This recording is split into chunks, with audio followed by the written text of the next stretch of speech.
We're going to wait just one more minute. We have a very full agenda, so, but still missing a couple key people, it looks like. So, Linda, you want to turn up your volume since you're the one that's going to be presenting? Turn up my volume? Yeah, just you. and you're not muted, Ms. Hannons. Okay.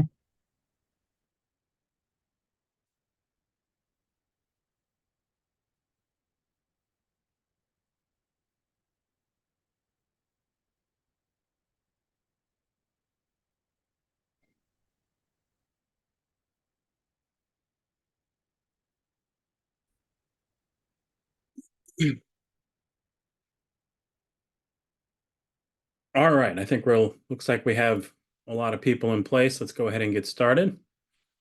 Welcome to a long agended Finance and Operations Committee meeting. This often happens towards the end of a year, clearing up things from one year and getting everything ready for the next. So I hope everybody has had a good day and has enjoyed some of these graduations. And I certainly enjoyed the one I was able to be at, and enjoyed reading the news reports of the others. So welcome.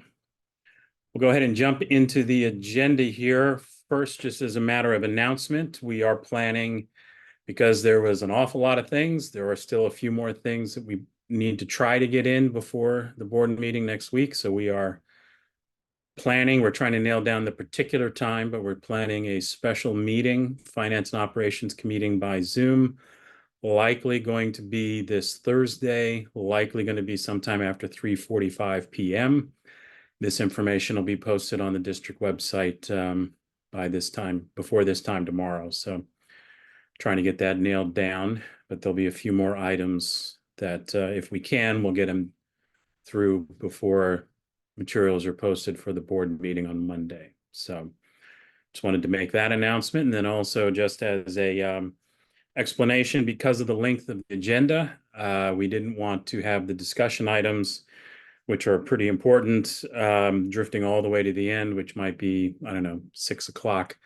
So we moved them up to the front so that it's hard to imagine something more important than next year's budget or this current year's budget deficit. So we put those discussion items to the top. So that's the rationale for why we switched things up. It's not typical, but worked for today. So if there's no questions, let's go ahead and jump into our discussion items. The first of which is the 24-25 budget update. Ms. Hannons, take it away.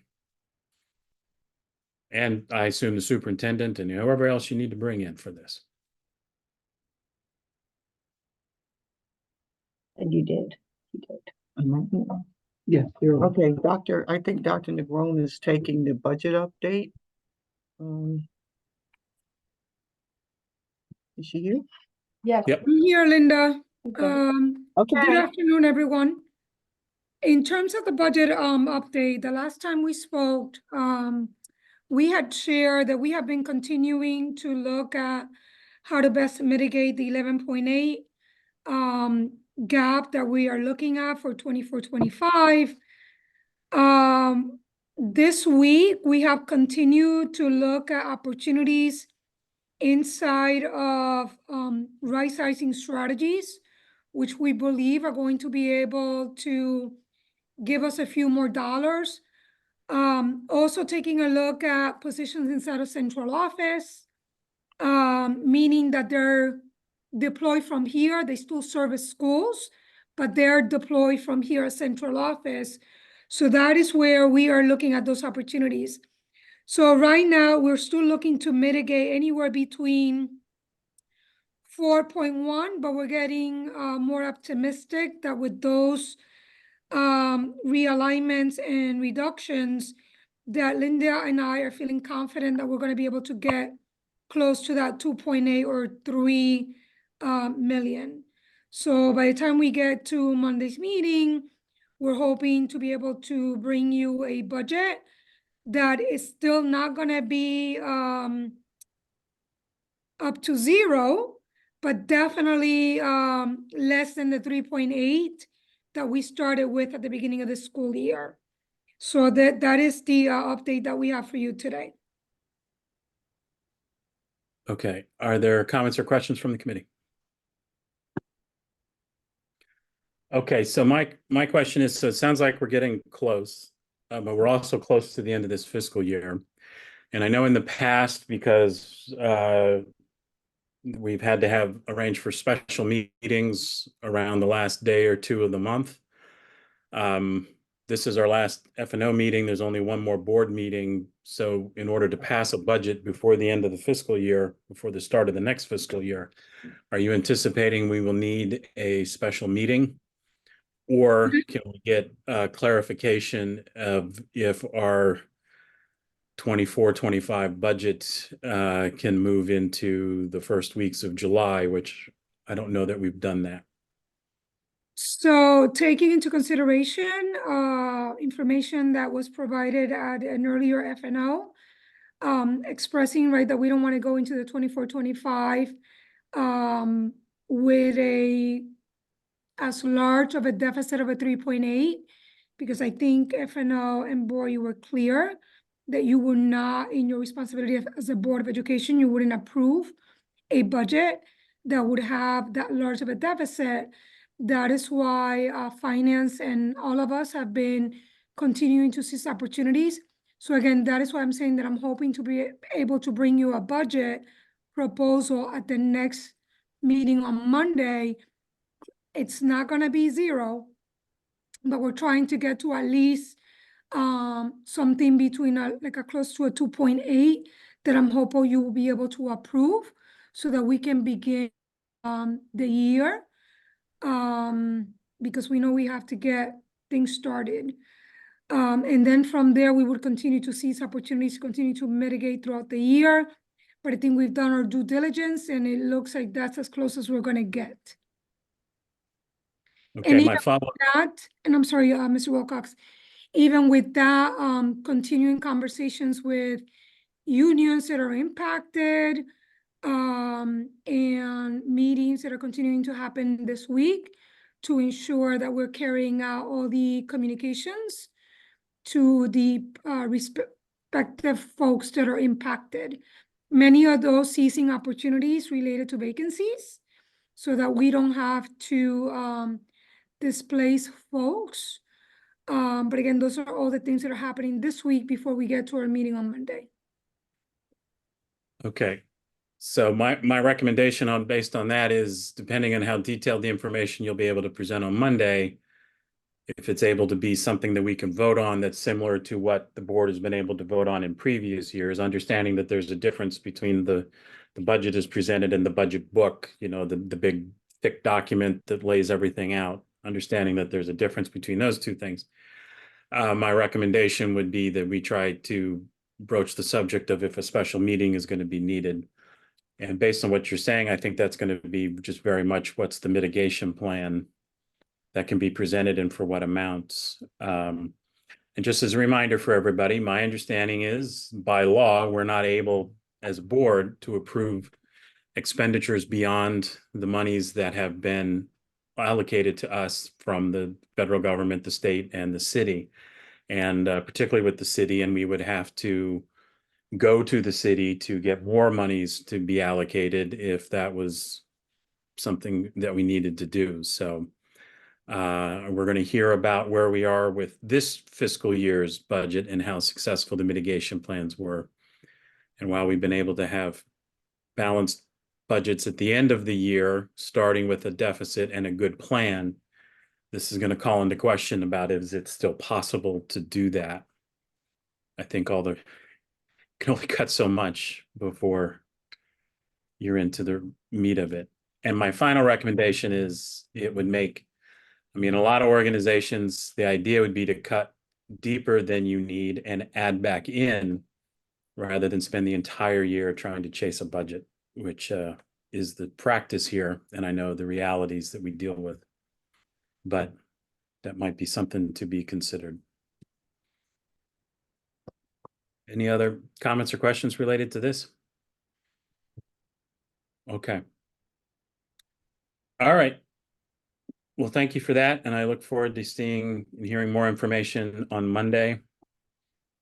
The next item is the May 24 financial report, which is a snapshot of where we are in mitigating the current year's budget. So, Ms. Hannans? Okay, Christine, do you have the slides? Mhm. Okay, we're going to share our screen.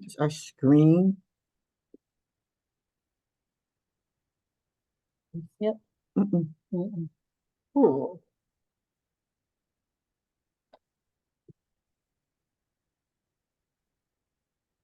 No, I don't know. Nope, There's some. there it goes. There it goes. Mhm. Okay, what we have before you tonight is the financial report for the period ending May 31st, 2024.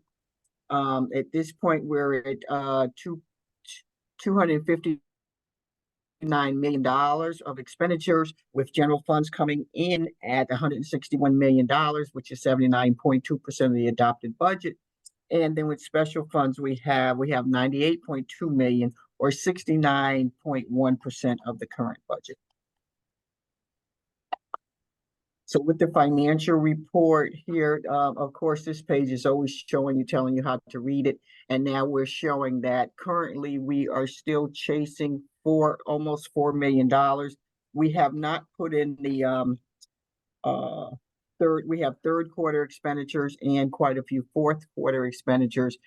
Now what has happened for the June report, all the payrolls are posted, all the payrolls that, there are people that get paid over the summer as well. They elect to have smaller checks and then larger checks. So now what we're doing is actually going in and putting in our updated revenue and our expenditures now that we have basically everything in payroll. The only thing we wouldn't have would be part-time payroll. And what happened?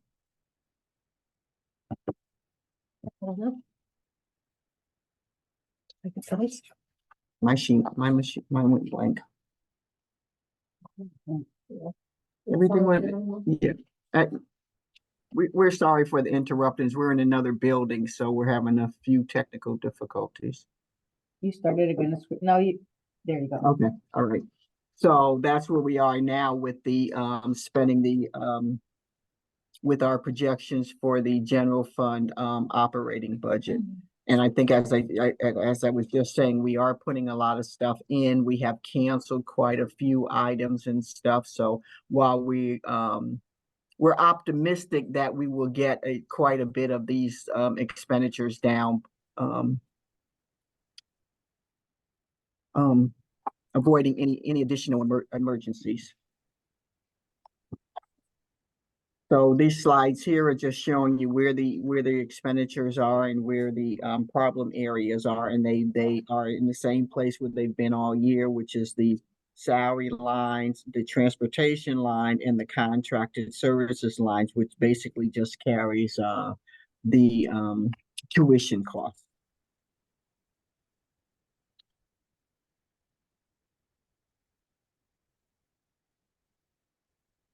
So then we have changes for the previous report, just to tell you if the numbers changed and why. And then the major item was we had a deduction in our revenue for the inter-district schools. What happens is that when they do all the calculations, by that time you're in the next fiscal year. So what they've done a revenue adjustment, not to our favor. So they reduced our revenue by $108,990. And it's called what they call a prior year adjustment. Also, for the non-personnel, the big cost basically was the snow removal cost, which took us up, and also the custodial supplies and the contractor services, including tuition, has gone up, along with our part-time custodial support has also increased due to vacancy.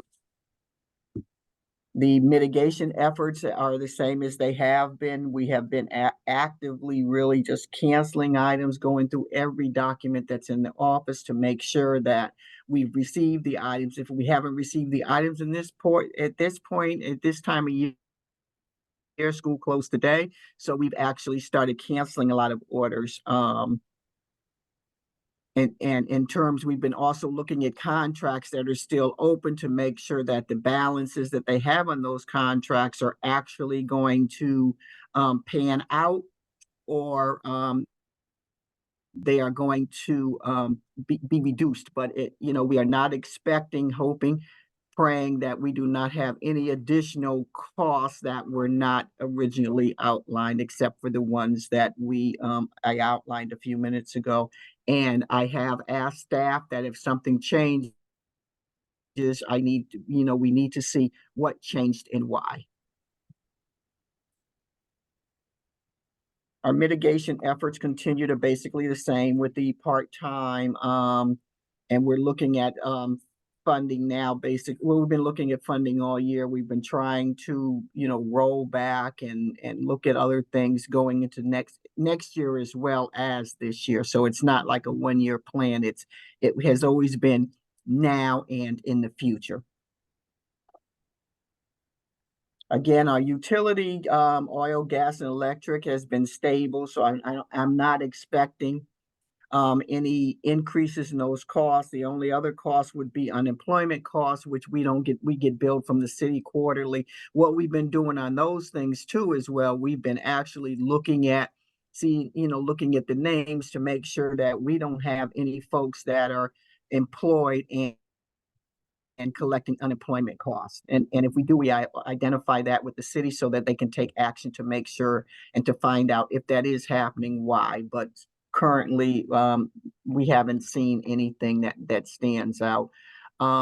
We're still negotiating 2 contracts, so that will affect when we actually arbitrate those contracts. That most likely will affect our deficit balance. Any other additional litigation costs, and of course these we're still doing in arbitration now, so of course we probably would have additional costs. Hopefully we don't have any more emergencies this fiscal year, and then due to all the wonderful grants that we've had, our indirect cost rate has started to go the other way, so that will affect also the discretionary funds that we use to try to help mitigate some of the deficit spending. For special funds, we were at 142. Our actual year-to-date expenditures are 98 million, and we have encumbered 12.6, so we're riding with 34.4 into the next fiscal year. A lot of these grants, as I mentioned every meeting, are not on a school fiscal year, so we have to shut them down and then roll over any balances. Some grants, as we know, like ARP and stuff like that, they was more than 1 year. So that's why you'll see why people would think we have money left. We really don't. We just have a different fiscal year than the city, but we operate on the city fiscal year. And this is a daunting page itself with the grant funded expenditures, and it's showing that all the reds are showing where grants are now going away. And as you can see, and mine doesn't roll down, unfortunately.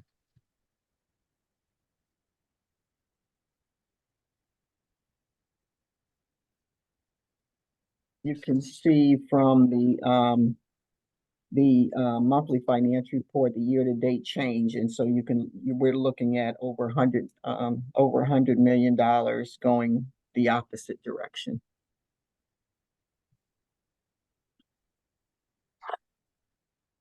And again, it's just this page here just shows you how to read the columns in the report. And these are just our little visuals on looking at the grants in a different way, without just basically the numbers are in the chart. So you can see the highest expenditures of what's coming in for various grants, and where you could see the parts that like there are much smaller parts in between there as well. So one graph is by revenue and the other grant is by expenditures to date.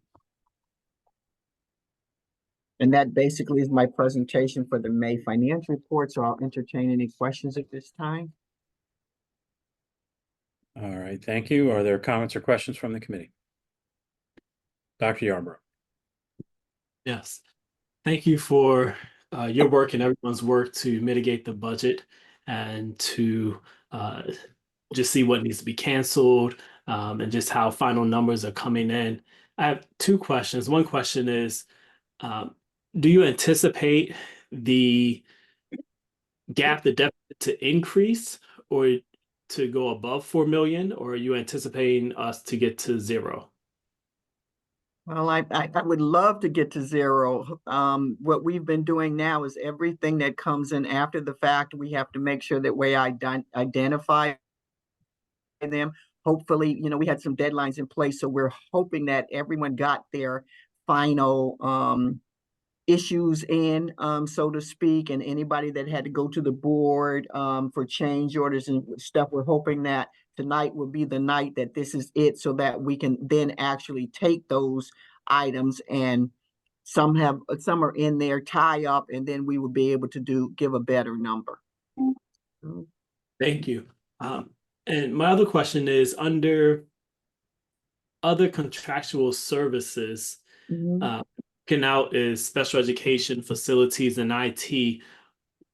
I'm on page 10 of the slideshow. What are the special education overages and the IT overages, please? Christine, if you want to take that question. I guess it says facilities also. What are the facilities? Can you get in? Does this want to take that page? Christine is actually in the number. Turn this off. You can speak to our speaker. Yeah. So as we have always known, special education is driven by the number of students that need the services. And so every year it's a good guess as to what we need to spend, but students come in and out all year long. Cost of transportation, different programs, different needs.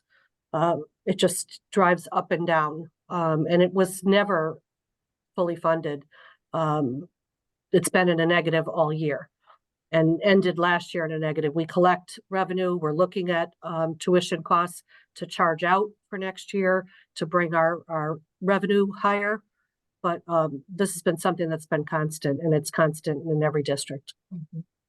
As far as and just a question on that. And do you know more specifically what's in that number? Because I think so. The special education transportation under the transportation piece, what fits into the contractual services? So in contractual services, if you that's right. It should be a page, presentation. Right? Yeah.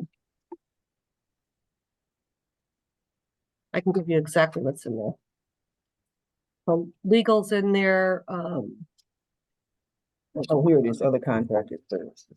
So IT's contractual services, facilities, postage, legal claims that the city charges us for. Those are all in contractual services. In tuition is just tuition. Transportation is mileage, business travel, special ed transportation, interdistrict transportation, transit bus passes, field trips, outplacement transportation. So any kind of private or public transportation, whether it's for a student or someone we contract with to drive students to and from ours, as well as kids that come into the district through homeless transportations in there. Right. And are those the categories that fit within the special education portion? That's the 2.6 million. So the special education portion would be special education transportation and tuition. And any contractual services that they might have, like nursing services, speech, because we can't find different categories of employees. So those types of contracts as well. Thank you. And I think Ms. Jackson has a hand raised too, Mr. Wilcox. You have a So- follow-up? So what I was just going to say, I think Ms. Bourne mentioned it previously, is that line, even with the tuition costs, has historically been underfunded. But the other thing that's happened as well is that the cost of the students and these particular out-of-district placements that drive the tuition costs and for the transportation continue to go up year on end. If at some point in time the board is interested in for us to be able to provide that additional information, we can definitely share that with you. But the tuition costs are somewhat always of an issue in the instant. Thank you. And yes, I would be interested if the rest of the committee or the board might be. And I think for our future budget, it sounds like we should be upping our estimation of what that cost will be this coming fiscal year and in the future, if it's usually on the low end that we anticipated.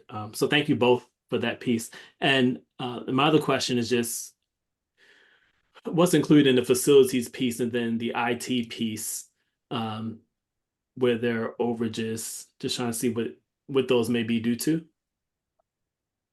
So the facilities piece, their contractual services are significantly spent through the SJ services, our part-time custodial services, and then our ABM contract. And that takes up most of their contractual services allotment. And then they'll have on-call contracts for painting, auto repair, and those types of services as much as they can handle. Sometimes those services are put through capital accounts because we don't fund it enough to cover all of their on-call costs. So it's partially funded through general funds and partially through capital. So any kind of major repair or something that comes up, as well as, pretty much facilities, that's all they can handle with the amount of money that we give. What was the other? Oh, IT are our phones, licenses, and those types of services, network services, as well as they have contracts for tech support through advanced something company. I can't recall the correct name, but we hire 6 people to come and do support for IT tech. And that's a big part of their contractual services line. Thank you very much. Thank you. And Thank you. Dr. Yes. Yarbo, if I may, I would also just like to say, and I think Mr. Wilcox had mentioned it in one of our meetings, a lot of these lines that we have that you see are negatives. When we're underfunded to the point where, and it's say just a typical example, we started out saying we're going to be at 3.8 and we were holding at 3.8. What happens is that, say if you asked for, just say you asked for $10 million and you get 5. We then take that 5 and we try to spread it out across the board. Well, by time we, put in enough money to cover the staffing, there's nothing left. So historically, what happens is that the lines that were under budgeted last year would be the same lines that are under budgeted this year as well, because there's no money. Like if you're going to get $200 million, that's all you're getting. So what we try to do is to spread it out across the board so that everybody gets a little bit of it. But it's not going far because our underfunding, and I'm not sure if that's the right word, but what's happening is that it's just leaving everyone with looking like they're, have to keep going back for more when they, and then God forbid if there's an emergency, which I think we had a couple of them that this year, that affects the budgeting itself.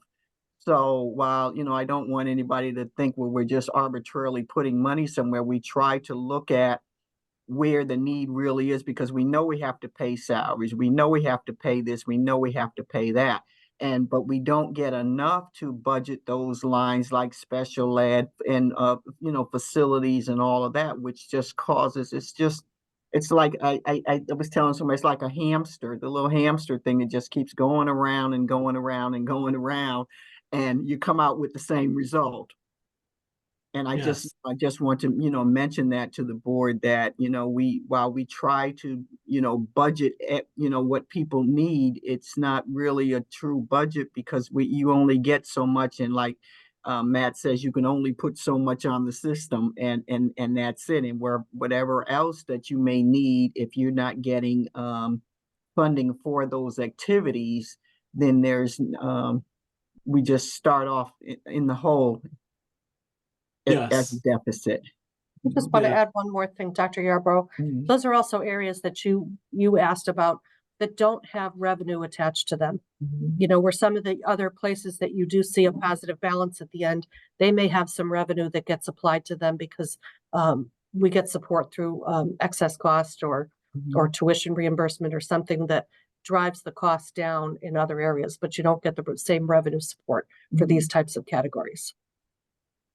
Thank you both, understood, and thank you also, Ms. Jackson. I think at the maybe at the beginning of the fiscal year, I think there was some point where when we received the budget presentation or some discussion of the budget, it was mentioned what was asked for and then what was actually granted. And I think a particular column that would be useful might say, here's the budget we asked for, and what's the difference between the costs that we actually occur and what we asked for. Because one of my questions is, how accurate are we in predicting what the budget is? And we should be able to say to the state and to the city and others, we ask for this because we predict based on experience that this is what we need. And I imagine that the gap between what we ask for and what we actually spend will be a lot smaller than the gap between what we were approved for and what we actually incur in order to run the district. So thank you very much for sharing. Your points are well taken. Thank you. Thank you. Wilcox. Thank you. Just a couple things. A lot of the questions I had have already been addressed. I do agree that it would be great to have a deep dive on special education costs and funding streams and so on, especially because those, as has been mentioned here, are mandated services in so many ways. Things we have to provide. And in some cases, we've seen the contracts come through where there might be nursing care for a student that's going to cost $80,000 or $90,000 in a year, and the district can't decide. We're not like some schools that can say, no, we're not going to have these students. We have to have these students by law and by morality. So it's the kind of thing where we can have the best laid plans, and then family moves into the district, and then costs go up. So I think a deep dive would be good.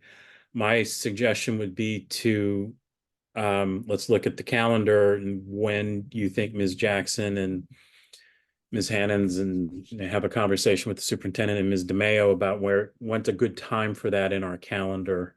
Like I would think, well, summer might slow down a little bit, but maybe summer's the worst time. I don't know. So, but it would be good because it would be I've been doing this for 5 years now, and I would still, I'm sure, learn a lot. And it also helps inform the rest of the board, the public, everybody as to some of the challenges that are there. And it's also a chance to talk about the successes and the beautiful things. I think it's wonderful that we live in a place where a child with profound needs is getting care that tries to address that. So there's that. I'm sorry. Okay. So if we could just, if we could maybe find out over the next week or three, before the next meeting, let's pencil it in on the discussion calendar date. My question is for Ms. Hannons here is, so when I look at the monthly report for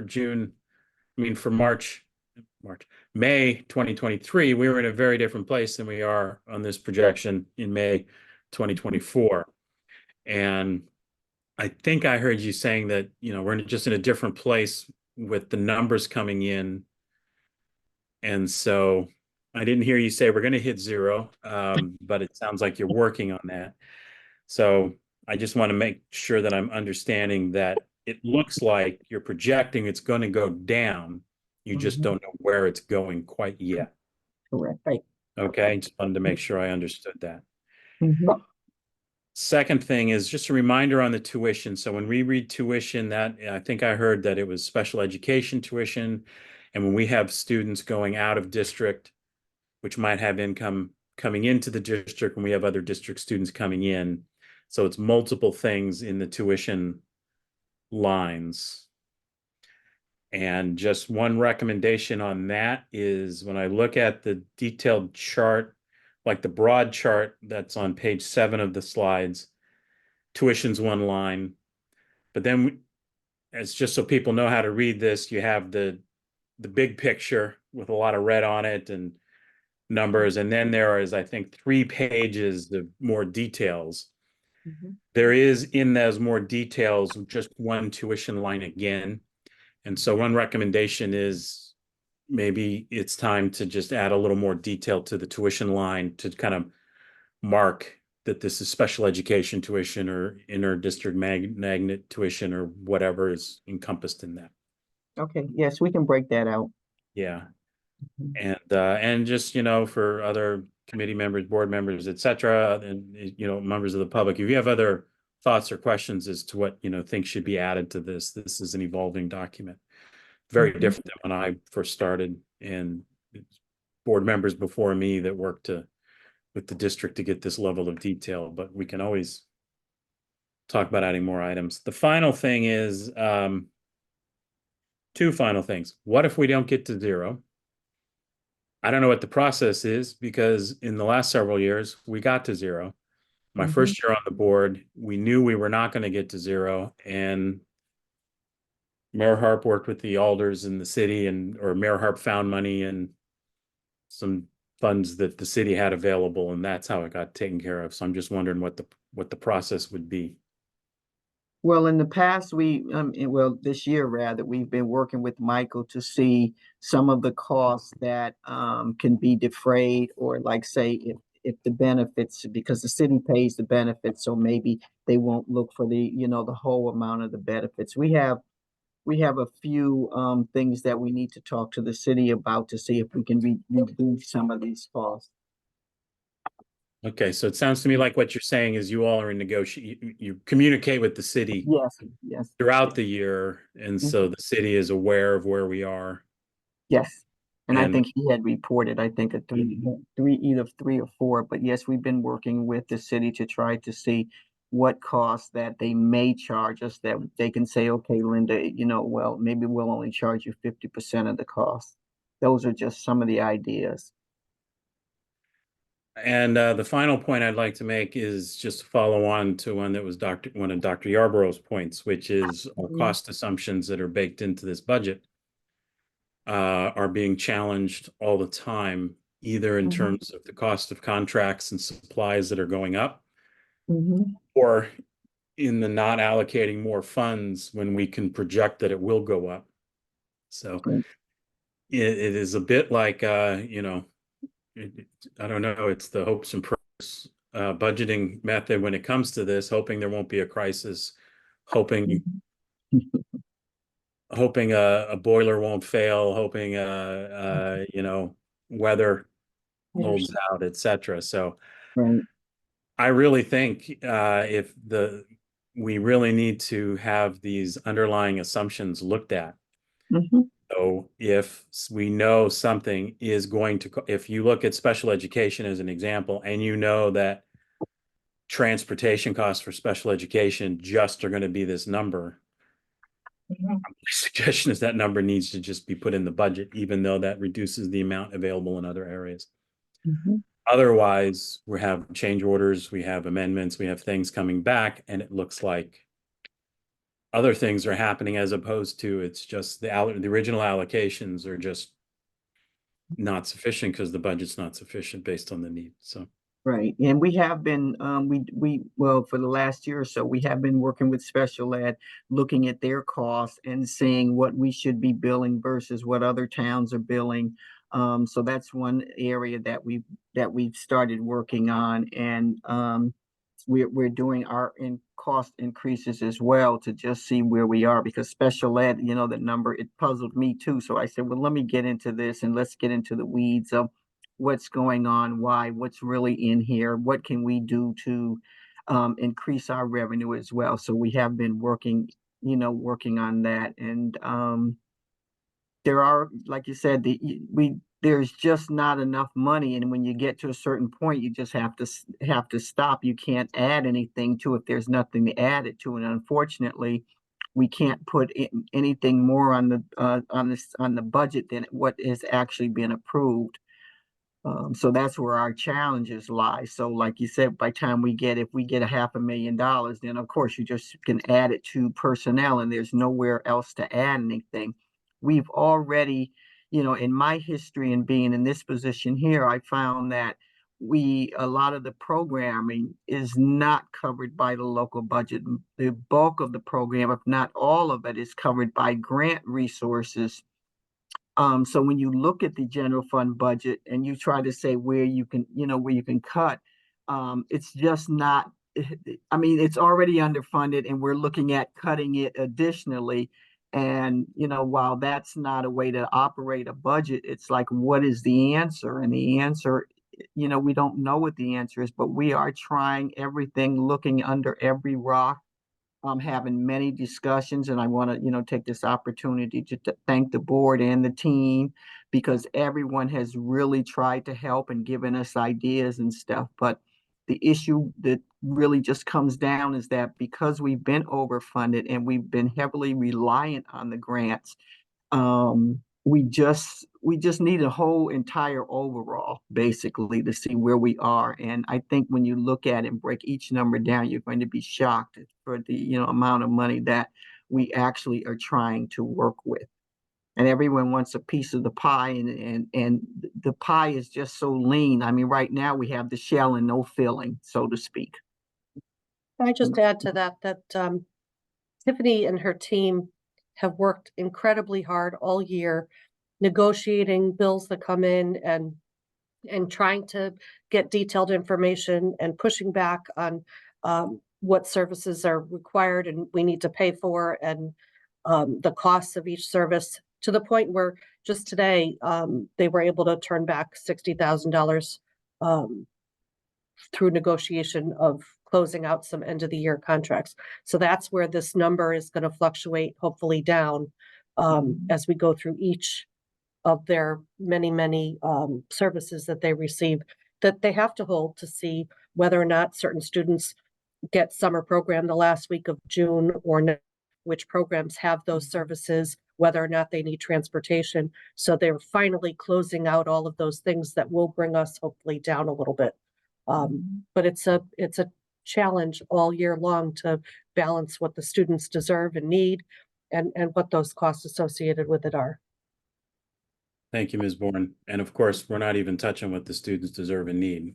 We're just doing what we can afford. So, no, and I'm not trying to pick on special education or any other area. I know everybody's working with tremendous challenges. But the fact is the alders dealing with the tremendous challenges the city deals with, give us a budget that's going to require cuts. And so we're just going to have to do it.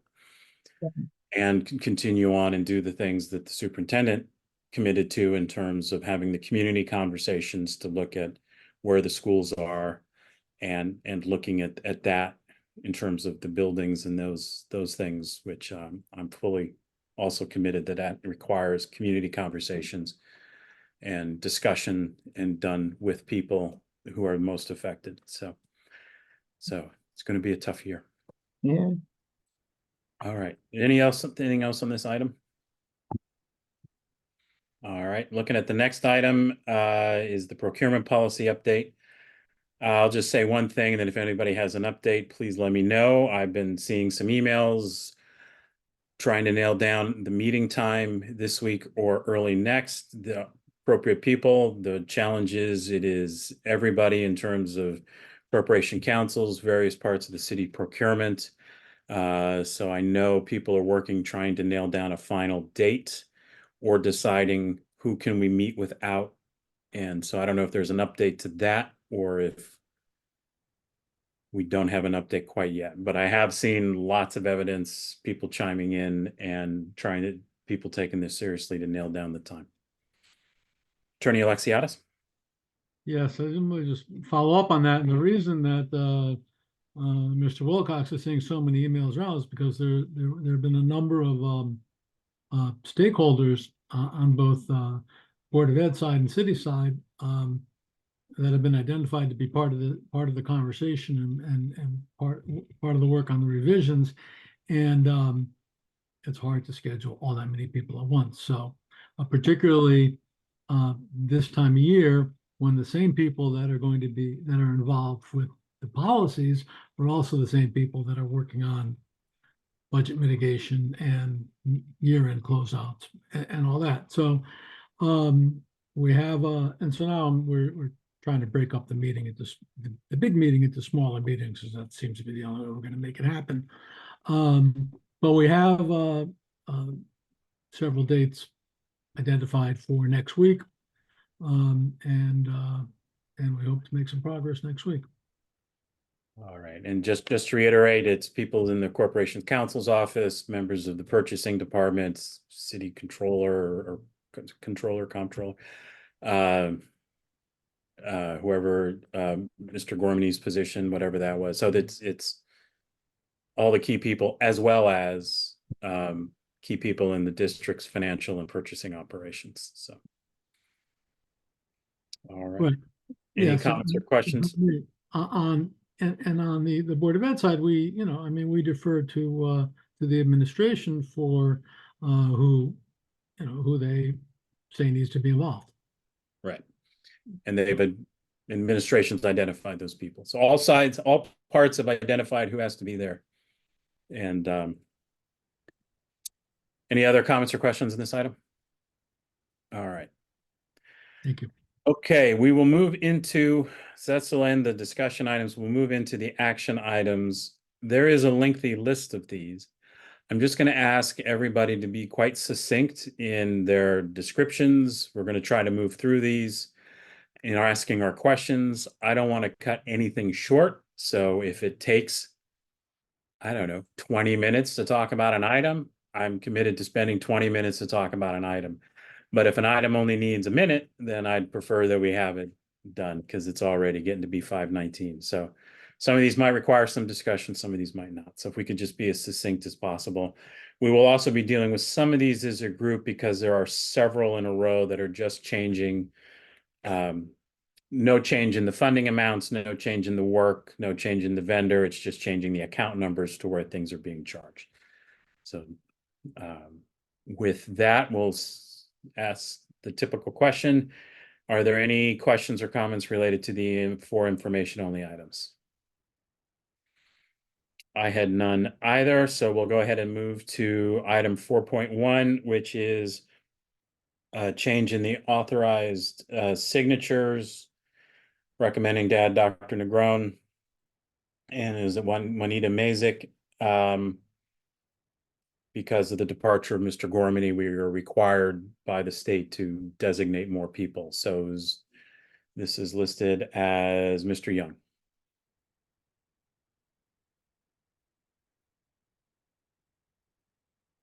Good evening again. Yes, the addition of the authorized signers because of the departure of Michael Gormany. We are required to have two authorized signers in the place of signing off for our monthly claim submissions, as well as anything in regards to our inter-school agreements, fresh fruit and vegetable, healthy food certification.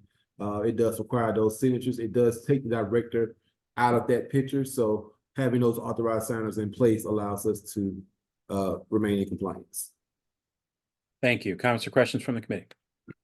Dr. Yarbrough. Yes, thank you. Mrs. Mazak? Yes, sir. On the city side, or? I think Miss Juanita works with the city, correct? With us. Yeah. Juanita's in finance.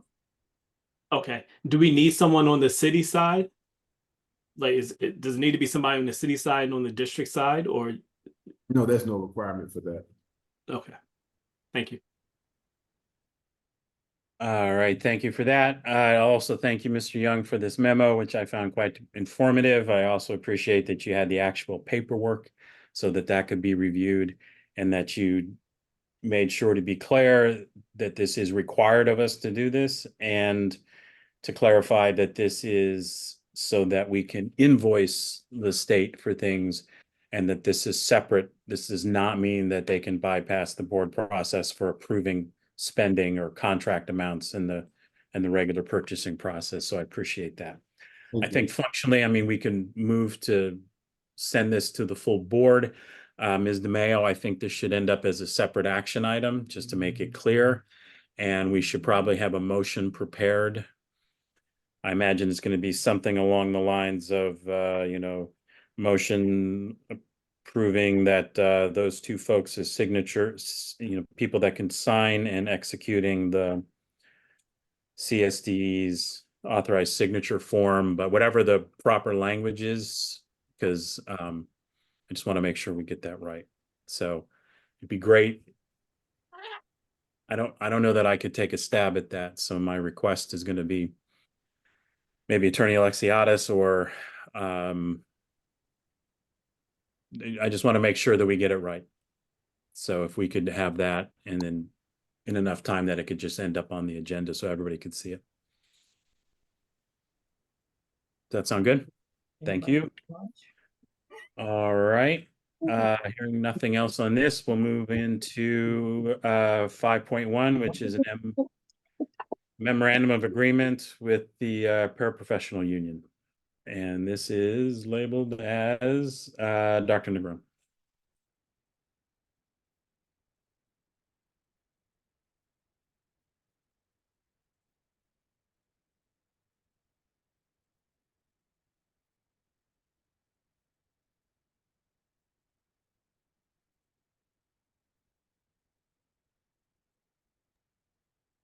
Mr. Wilcox, I'm going to find myself over here. Can you repeat that one again? So this is item 5.1, which is the memorandum of agreement with the board and the paraprofessional union regarding summer compensation. Yes, thank you. So after learning that this summer, through the summer workforce for the city, they're going to be paying students an hourly rate that would have been higher than what we currently pay our paraprofessionals in the summer. I wanted to, at the very least, make sure that any paraprofessional that is working with us in our summer learning program would at least have an hourly rate that would be a little higher than what our students are making. Thus, we enter into an agreement with the union that I'm asking for your approval. All right, thank you. Comments or questions related to this? Yes, Dr. Yarbrough. thank you. What is the difference in this rate and what we agreed to on last summer?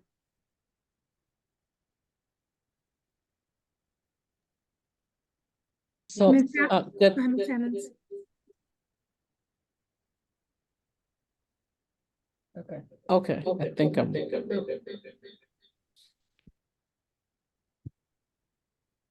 We're not able to hear you. She can't.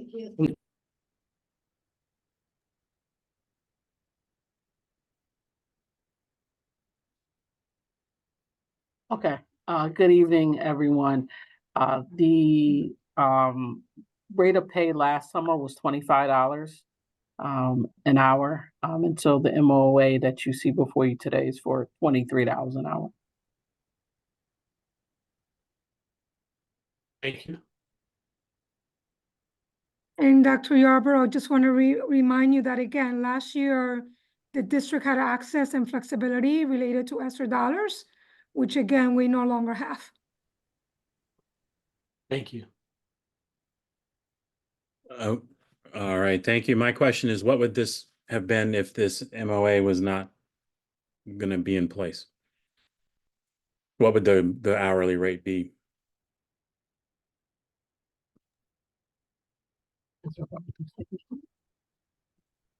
The rate is $17.50. $17.50, and then just a confirmation that, I mean, we don't know what our exact budgets are going to be next year, but the feeling is not only is this right and necessary based on the city's generosity with student labor, this is affordable. Not agree. We built it in, that hourly rate, to the summer allocation. So in terms of the grand total that we have put aside for the summer learning programs. All right, thank you very much. Any comments or questions further on this one? You've answered mine. So we will go ahead and move into the next section of items, which are purchase orders. Looks like the first two.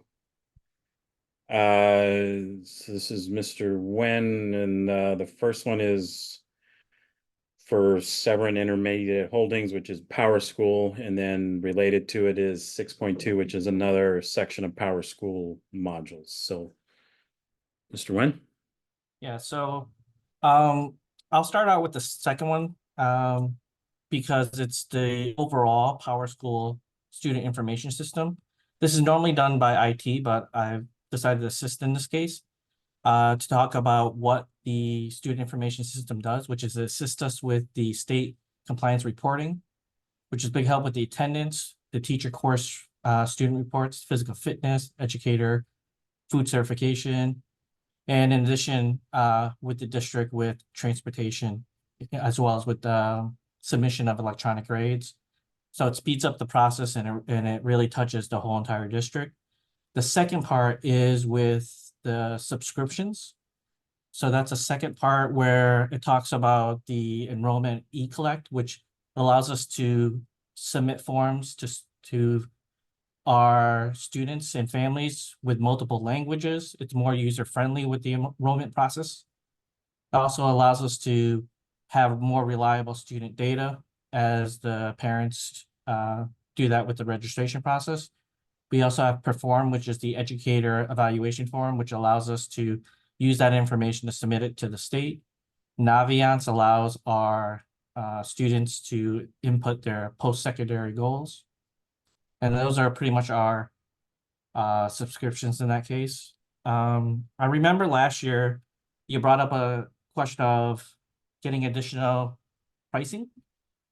So Power School has about 80% of all of the state, pretty much because of the convenience of state reporting. So I looked at the other second place, which was Infinite Campus, which charges about $8.85, which is about 200,000, which is a lot more than our student information. And then on top of that, you would have to add a one-time subscription, so it'd increase that price, as well as with Aspen, which was, I think, second place last time we did our RFP about 10 years ago with this. And that's about the same price range as well as with the one-time subscription. So cost-effective wise, it appears that this is cost-effective with averaging about $6, a little less than $6 per student when it's the student information system. All right, thank you. So, and again, that was both items 6.1 and 6.2 we're discussing. Any comments or questions? Dr. Yarber. Yes, thank you. And thank you for the walkthrough. For item 6.1, how often is the service utilized within the academic year? Since it's related to enrollment, is this something that happens at the beginning of the year primarily? No, this is all throughout the whole entire school year. This is it allows teachers to report their grades every single day, allows us to monitor attendance. It is 6.1? Yeah, 6.1. Sorry. Yes. 6.1, that's one component of it, but you also have the perform part of it, which is for teacher evaluation. But for registration, that happens throughout the whole entire year. So yes, it does. Yeah, but what percentage of, so we need to cut costs, and software as a service is a big expense for our district. Unfortunately, it's a big expense for me personally, so I look to cut it on my end. Just look at what is the actual, like, what are we getting from this? Because it's a 133,000. Mhm. And I mean, is this a one-time use per student, a two-time use per student? Like, what is in terms of the enrollment piece, or what specifically is associated with 6.1?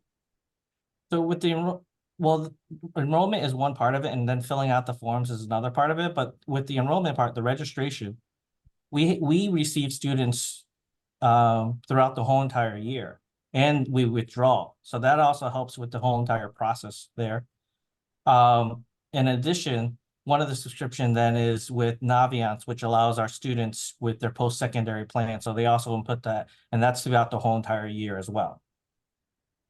And this is 6.1? Yes, that's 6.1. Because 6.1, I guess I'm seeing all the enrollment information. The Naviance piece. Mhm. Is that the SIS Yeah, no, for 35? 6.1 is a subscription, and that's 133, and then the 162 is 6.2. Okay. And is it one or two enrollment events per student for the year? Like whether they enroll or unenroll, de-enroll? Well, and also there's a lot of movement within schools as well.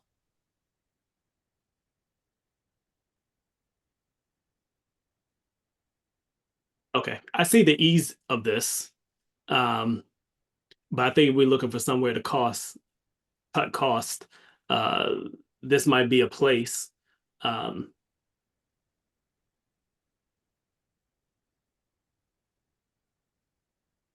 mean, it's possible, but I mean, when you eliminate some of this stuff, then it's possible we may need more staff to process this, because it assists with the processing part of it.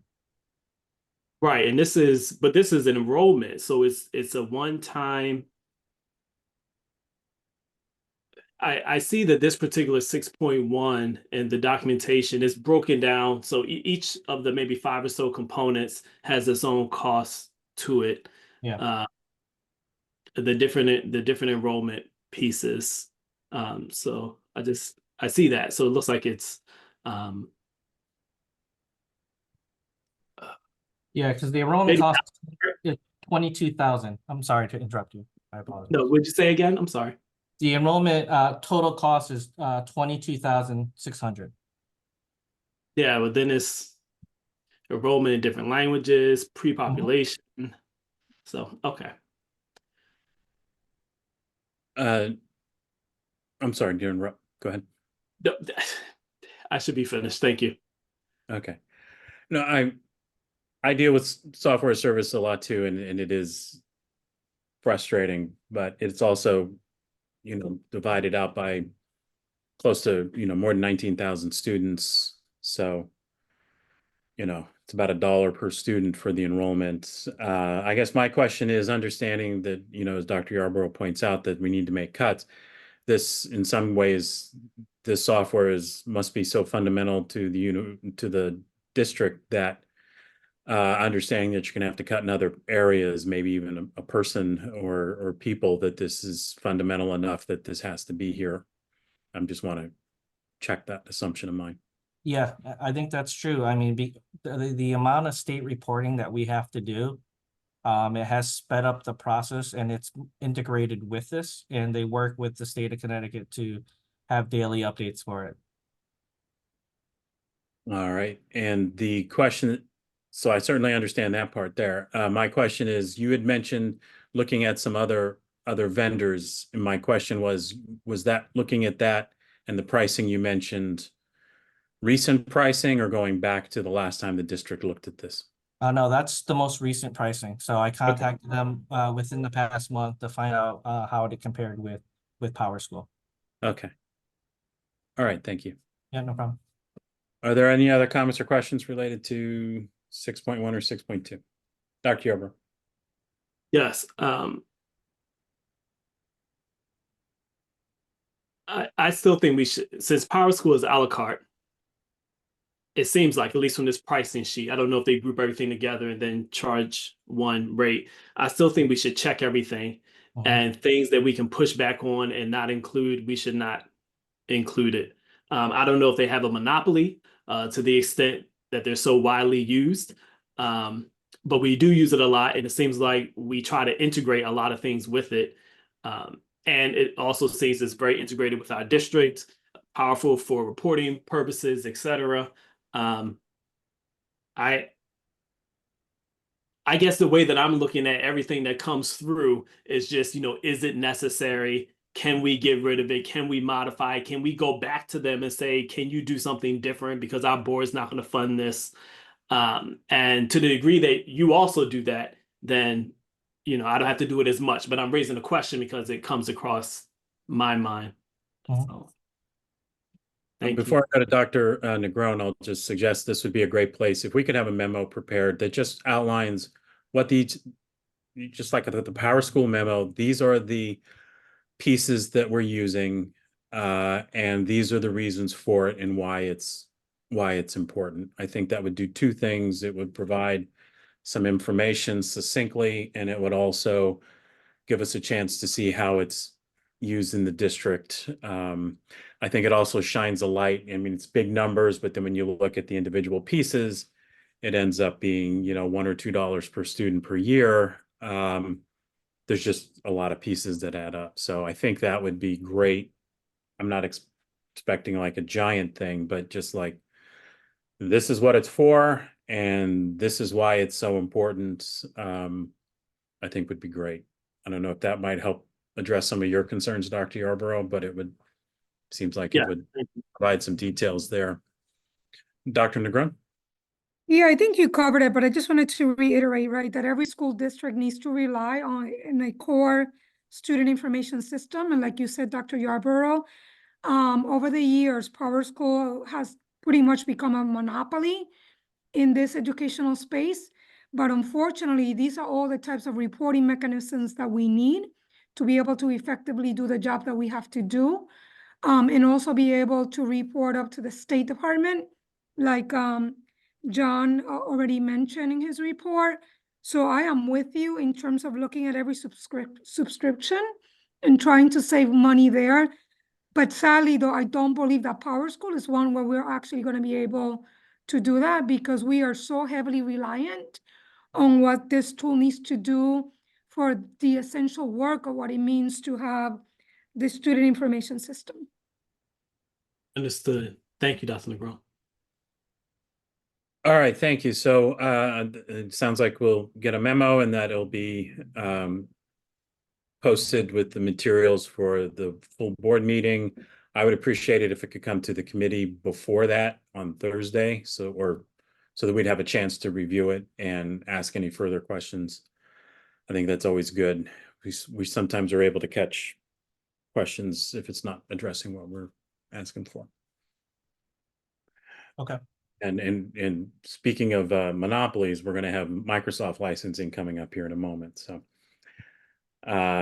before we get to that, though, is item 6.3, purchase order under the Omnia contract for Cintas Corporation to provide mops and mat replacements. Mr. Lane? Thank you, Mr. Wilcox. Good evening, everyone. This is the award of agreement to Cintas for rental mop and mat services for FY 24 to 25 in an amount not to exceed $85,000. The mop and mat services is what we use to clean the schools and to keep the floors clean. The Omnia contract partners, formerly known as U.S. Communities, is what was used as the procurement method. And the pricing has not changed from last FY to this FY for this contract in terms of the eaches on that contract. This is going to be funded through capital. Do you have any questions? All right, thank you. Comments or questions? I had none either. Let's move on to 6.4, which is the Microsoft 365 subscription through the CREC consortium. Dr. Finley? Yes, good afternoon, everyone. I also have Chris Brown here with me. He supports IT in our district. This one is SHI International, and this is related to Microsoft licenses. via capital, PO for 148,952,008. I'm gonna let Chris Brown speak more to this particular item. Thank you. Good evening. I was asked to speak on this because it's approximately 40,000, a little more than it was last year. That's because it was adjusted last year to an 8-month as opposed to a 12-month. So that it could be in line with the fiscal year as opposed to renewing in November. It would renew in line with the fiscal year. So this pricing is for 12 months. All right, thank you. Comments or questions? Dr. Yarbrough. Thank you. Last year, why do we have it at 8 months? Or, what was the district's reason for 8-month contract? It renewed in November, and they wanted to align this with the fiscal year. Okay, so the intent was to use it for 12 months, but in align it for the fiscal year, there were just 8 months remaining. It did renew in November, but they only did 8 months so that it would expire now, so that we could discuss it now and then continue from now for 12 months. Okay. So as a renewal, it should continue at this price. Okay, thank you. And the previous years, there's been 12 months for what we know? It's previously, I went back a few years to 2020, and it was always 12 months. Okay, thank you. You're welcome. All right, thank you for those explanations. It answered my questions. Hearing nothing on this, we'll move on to, I lost my place, the agreements. The first one is Agreement 7-1 with Capital Region Education Council. So this one is listed as Ms. Diggs. Hi, good afternoon, everyone. So I have 2 agreements back to back. I do want to name that for the second one, Dr. Lola Garcia Blocker is here from Teach for America, and I think she'd like to join when I get to that one. Okay. The first is with CREC for the Connecticut Teacher Residency Program. This agreement is part of the budget for the Alliance Increasing Educator Diversity Funds usage that was approved by Finance and Operations 2 weeks ago and by the Board of Ed last week. So now we're at the phase where we're just putting the agreements before you all to approve. The gist of the first one with the Connecticut Teacher Residency Program is that we have 2 current New Haven Public Schools employees who were accepted into the residency program, and we would like to support them using these funds to work as full-time residents next year pursuing teacher certification. So that is the agreement for this first one with CREC. Thank you. Comments or questions? I had none either. Let's talk about 7.2 with Teach for America. Great, thank you. And I see Dr. Garcia Blocker is here as well. Good evening. So this one also went through Finance Operations and Board of Ed and the subsequent 2 agendas. Again, using Alliance Increasing Educator Diversity grant funding for this agreement with Teach for America. We are committing to hopefully accepting up to 11 core members who identify as educators of color to join New Haven Public Schools as teachers next year. And the agreement is to enter into that partnership with Teach for America for the 24-25 school year. All right, thank you. And hello, Dr. Garcia Blocker. It's good to see you.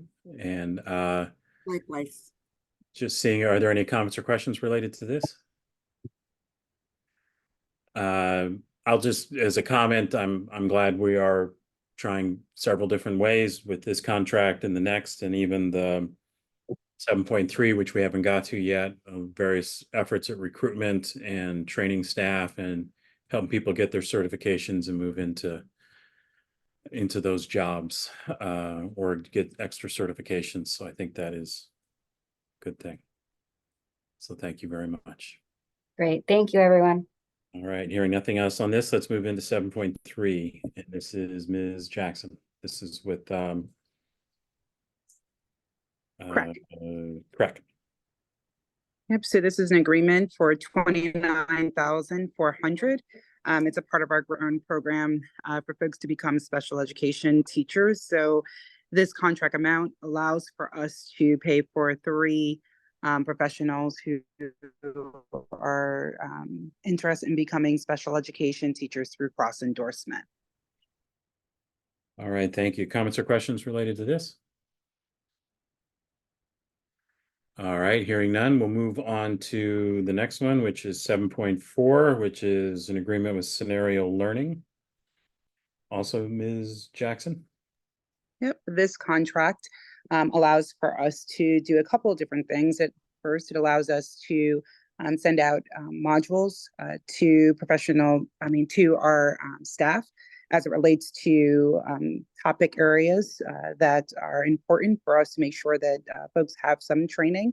In addition to that, we are adding the component where we're looking at how we're doing PD tracking that we've done in the past. We used to have a system that was called ProTracks that allows us to be efficient in the way by which we're aligning professional development options for folks. It allows for us to be able to send out information in an efficient manner, and also allows for us to do things like evaluations and things of that sort. So again, this is all around building capacity of our staff in a multifaceted way. All right, thank you. Comments or questions related to this? I had none either. We'll go ahead and move on to 7.5. Looks like we have 7.5 and 7.6 are both 2 agreements with Bertram Moses, and these are listed as Ms. Jackson.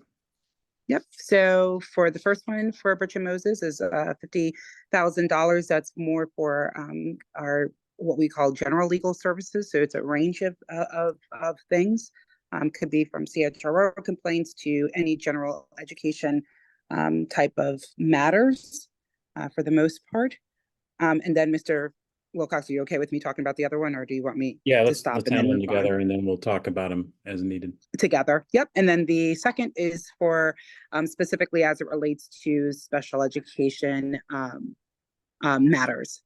Again, if there's litigation and things of that sort. I will tell you now that we will probably be coming back very soon, at least on the 7.6. As we know that there's impending litigation that may be coming. So. And you mean on that one for this fiscal year, or to increase it for the next fiscal year? Because for the next fiscal, yeah, let me be clear. Yes, for after July 1. Okay. We'll have our first amendment on the first day of the year. I just want to be clear now. I understand. We don't always get to control when litigation occurs. Yep. Any questions related to 7.5 or 7.6 with Bertram Moses? Dr. Yarbrough. Yes, thank you. I guess that touches on my general question about anticipated costs and why not put this in for a greater amount?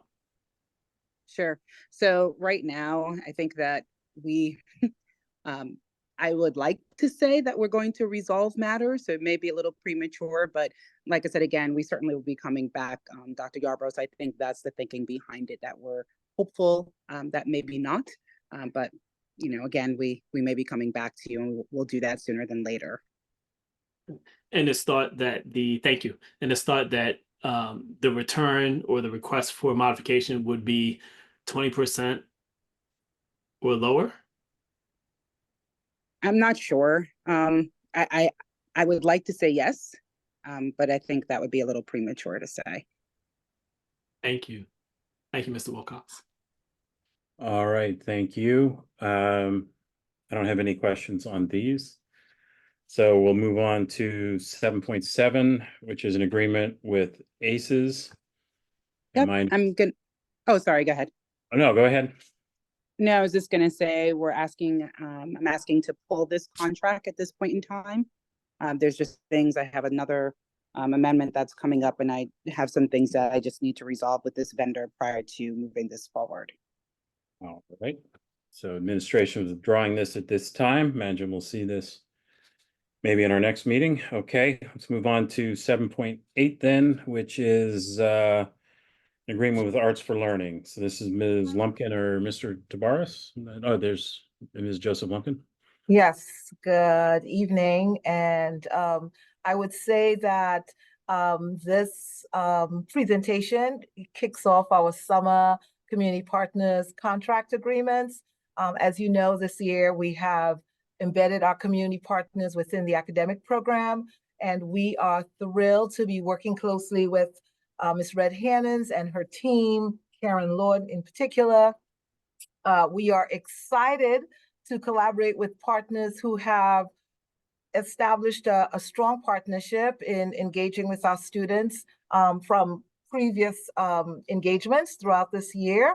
As you know, all of our partners, I believe we're presenting 5 this evening, participated in the request for qualification process and the city's bonfire platform. Each partner has undergone a thorough review, scoring, demonstrating their abilities and their commitment to our students.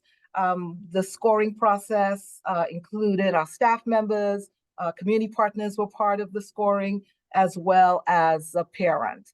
The partners you'll hear from this evening, there's an array of programs that will be embedded within the academic, including performing arts, expressive arts, outdoor field trips, visual arts, mentoring, chess, STEM activities, and each partner has met our district standards.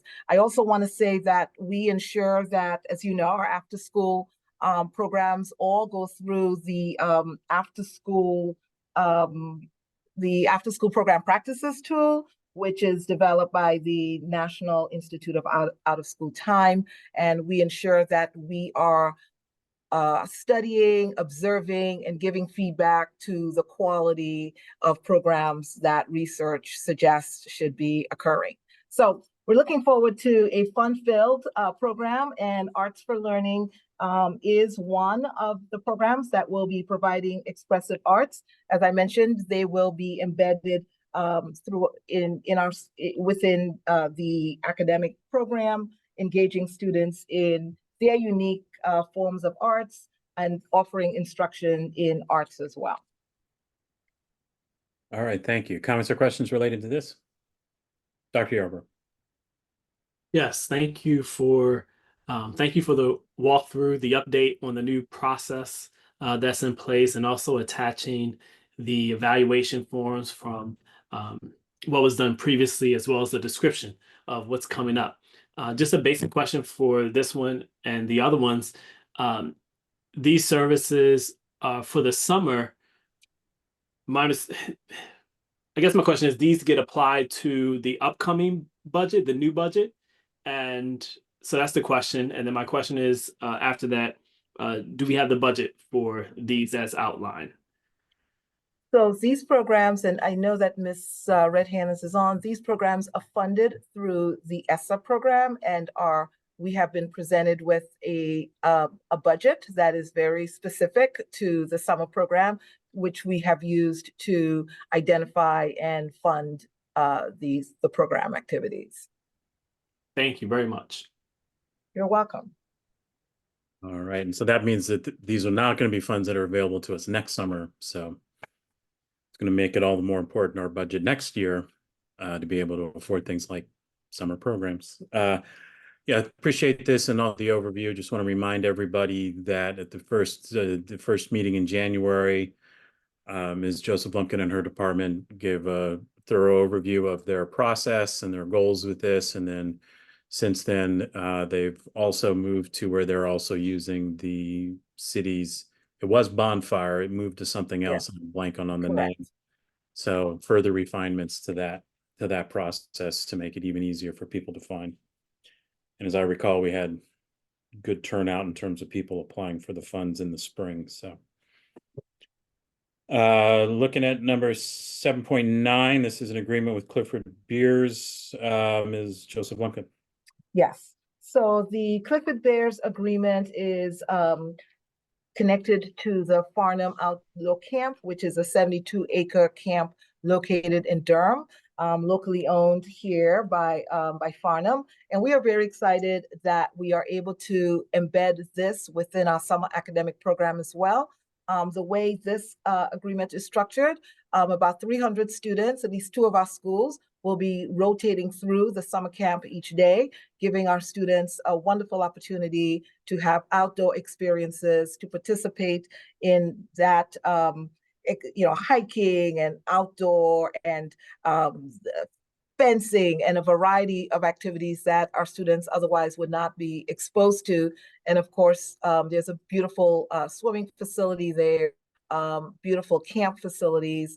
And if you've not been up there, we hope you can join the program that provides this enormous, incredible outdoor awareness and experience for our students.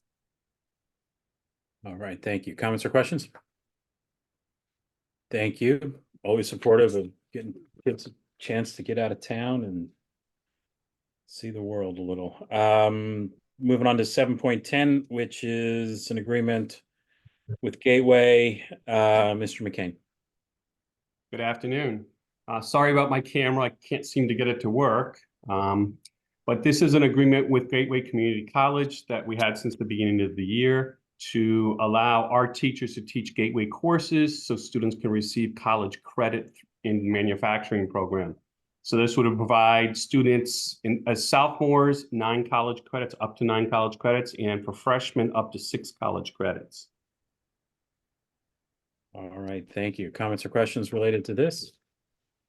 I had none either, so thank you, sir. Let's move on to an agreement 7-11 with Sport Academy. Ms. Yes. Joseph Lumpkin. And Sports Academy, again, will be embedded within the academic program. What we love about this program is they introduce students to chess, and they help students to make the connection between chess and their day-to-day lives. It is amazing to see students who have been identified as having behavior and other issues focus and connect to chess as a form of their own development and understanding of gamesmanship. And so Sports Academy also brings in other sports opportunities to students as well. But one of the fundamental components of the programs that they will be providing throughout the academic embedded within the academic program is instruction on chess. All right, thank you. Comments or questions? I had none either, so let's move on to 7-12, which is an agreement with Little Scientists. And Little Scientists, again, will be embedded throughout the program. They have been providing outstanding science, technology, engineering, mathematics type programming to our students. They have a very strong track record of connecting to our curriculum, and we are very excited to bring them back and to have them widely available to our students this summer. All right, thank you. Comments or questions? I had none either. Let's go ahead and move on to a renewal, option 1 of 4. This one is 7-13 with Advanced Office Systems. Dr. Finley? Yes, so Advanced Office Systems, AOS, this vendor, we provide 6 positions at 40 hours a week per position to support our IT department. Chris, if you would like to add anything related to this particular piece, feel free to do so. No, nothing to add. All right, thank you. Are there comments or questions? Dr. Yarborough. Yes, thank you for the presentation. What determines or what factors into whether or not you bring in as many people to work with our districts on this contract, or just have a few? Could you rephrase that? I'm not sure what you mean. Yes, it says that, if I'm looking at the right one, that this supports up to 6 positions. What determines whether we use all 6, that we engage 6 people versus engaging fewer? I think on another one of these, like we have 2 people who are working. I would definitely say the need of, we have a pretty big district with a number of devices and things to monitor within the district. So definitely it's the need to be able to respond and also be proactive in our district as it relates to IT. Thank you. Dr. Lebron? Lebron, you wanted to add something? Yes, I wanted to add, just like our facilities department, the IT department is one where it's a very slim department. And like Dr. Finley mentioned, for the scope and size of the district, we don't have the personnel that we need to be able to do as much as we can. So at least through this contract, right, we're able to at least bring 6 people to support the work. You were asking, will we need all 6? I would say we should really have about 20, but right now all we can afford is about these 6. Yeah, I Thank was you. trying to think of a nice way to say that. Thank you. Well, I think there might be another contract, but I think we're only using two of the kind of allotted options. So that's what I'm curious what determines whether or not we maximize full option. I think what you're asking is more of what they do. And we're talking about break fix, help desk, things where they can go out to the various schools to do things where the other contract is for something different. Okay, great. Thank you. I'll just add, as I recall from a previous year when we talked about this, also a justification was the challenge, and I know this from working in universities, the challenge of retaining IT professionals to work at a help desk when they could probably make more money elsewhere.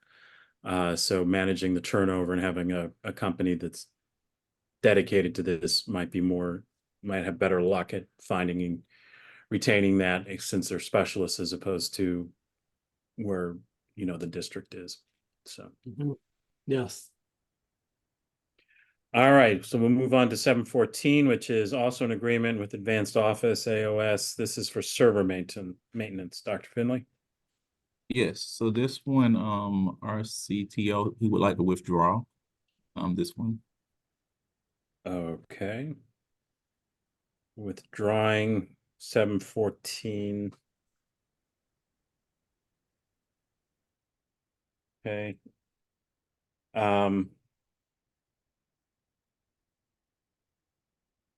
Okay, is there a reason for the withdrawal? Just He's reviewing it. Okay. Yep. All right, I understand. That makes sense. All right.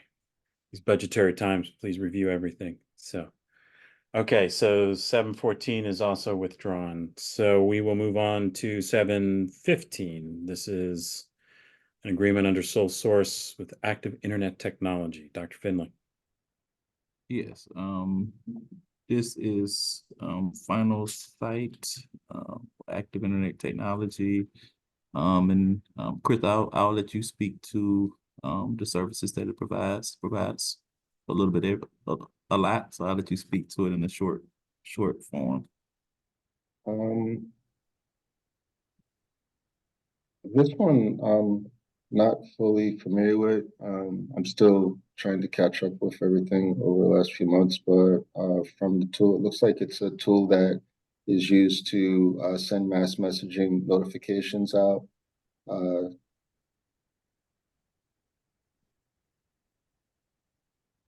Yeah, if I can interrupt, this is Parent Link. So this is the automatic notification, the notification system where we get text messages or phone calls. And my understanding is that it can be school specific, group specific as to who's getting it, or district wide. At least that's my recollection from the I past. imagine it's for emergency, in case there's a issue that people need to be notified urgently. Right. So if there's a lockdown at a particular school, that particular school community can be notified. Yes. Etc. So it's if I remember correctly, this is where we get a phone call from somebody like Danny Diaz telling us about a school delay or a reminders of teacher in-service days, etc. That's correct. All right, thank you all. So we'll move on to 716. Wilcox? I'm sorry. Somebody? Yeah. Yeah, Dr. Yarborough, I'm sorry. Yep, that's all. Just a comment, like I recognize this is the sole source. And if the district hasn't already, I think in the future we should either go out to bid or search and see what someone else may provide, if they provide a unique link to Power School and allows these notifications to go out. That's all. What is he talking about? All right, yeah, I certainly would endorse that idea that next time around this is looked at, make sure this is still the best solution. So looking at 716 in agreement with Houghton Mifflin, Ms. Toussaint.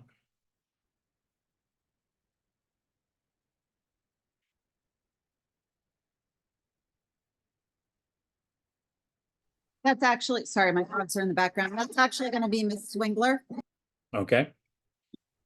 Dr. Hi. Swingler. Thank you. Hi, good evening, everyone. I am bringing this forward tonight. Into Literature is a comprehensive resource for grades 6 through 8. That is a beautiful complement to our current district-approved core resource K-5 Into Reading. This core resource will offer a connected experience for our middle school students to continue the good work of high quality differentiated text and close reading vocabulary, as well as including multiple opportunities for assessment in order to closely progress monitor students' reading comprehension. Included in this is scope and sequence work, not only around reading, but also about writing, grammar, usage, and mechanics. And we are hopeful to bring this resource to our students and teachers as a support for both whole class and small group instruction. It's a scaffolded support, and it will target the needs of Tier 1 and also provide additional support or extension for kiddos who need it. Thank you. All right, thank you. Comments or questions? Dr. Yarborough? Yes, thank you. Just understanding this resource for us.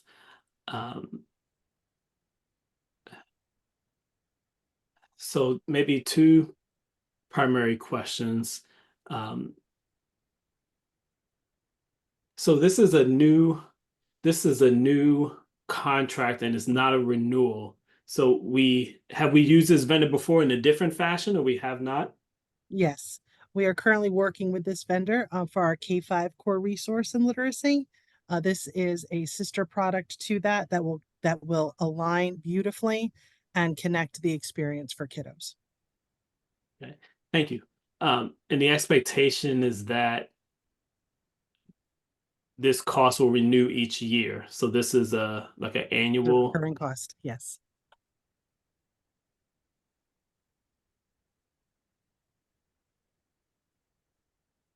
Okay, thank you. Thank you.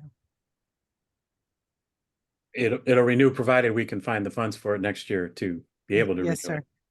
I'll just say as a comment, this is yet another, I think it's wonderful the district has been able to use the influx of federal funds to revamp curricula in various subject areas and really lock some things in, but it is yet another thing that's funded with these dollars that it's going to be challenging moving forward, but at least we'll have the benefit of it this year as a real test to see how useful it is moving forward.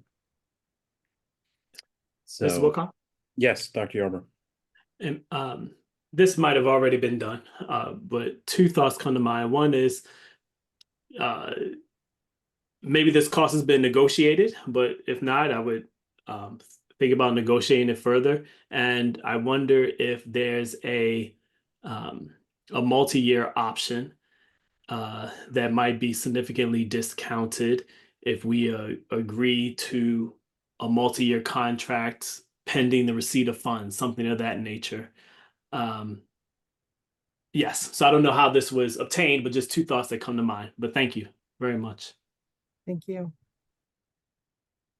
All right, thank you. Next item is 8.2, which is an amendment to the agreement with ACES. And my understanding is this is being withdrawn at this time. Yes, it review? is. Okay. It is, Mr. Wilcox. Thank you.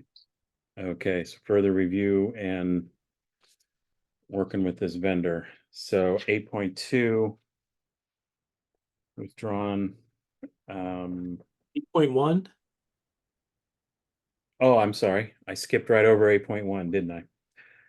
So that was 8.2. We'll go back to 8.1. So this is an amendment with Literacy Volunteers of Greater New Haven. This is listed as Mr. Purnam. Mr. Wilcox, I don't think that he is here. Literacy Volunteers under the Adult Ed program, it receives a grant every year. We're the pass-through under their eligible entity program. And every year at the end of the fiscal year, the state awards a final grant allotment to literacy volunteers, and the funds are utilized to help support staffing for the agency. So this is an annual program, grant program. All right. Thank you, Ms. DeMayo. Any comments or questions related to this? I had none. So we're going to have a series now starting with 8.3, which are listed as changing the funding source and account number for various things, but there is no change in total funding.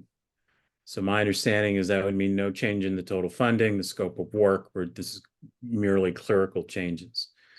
So I'd like to, if we can, if anybody wants to talk about these, I'm happy to talk about them at length, but I'm wondering if we have any questions related to 8.3 through 8.14.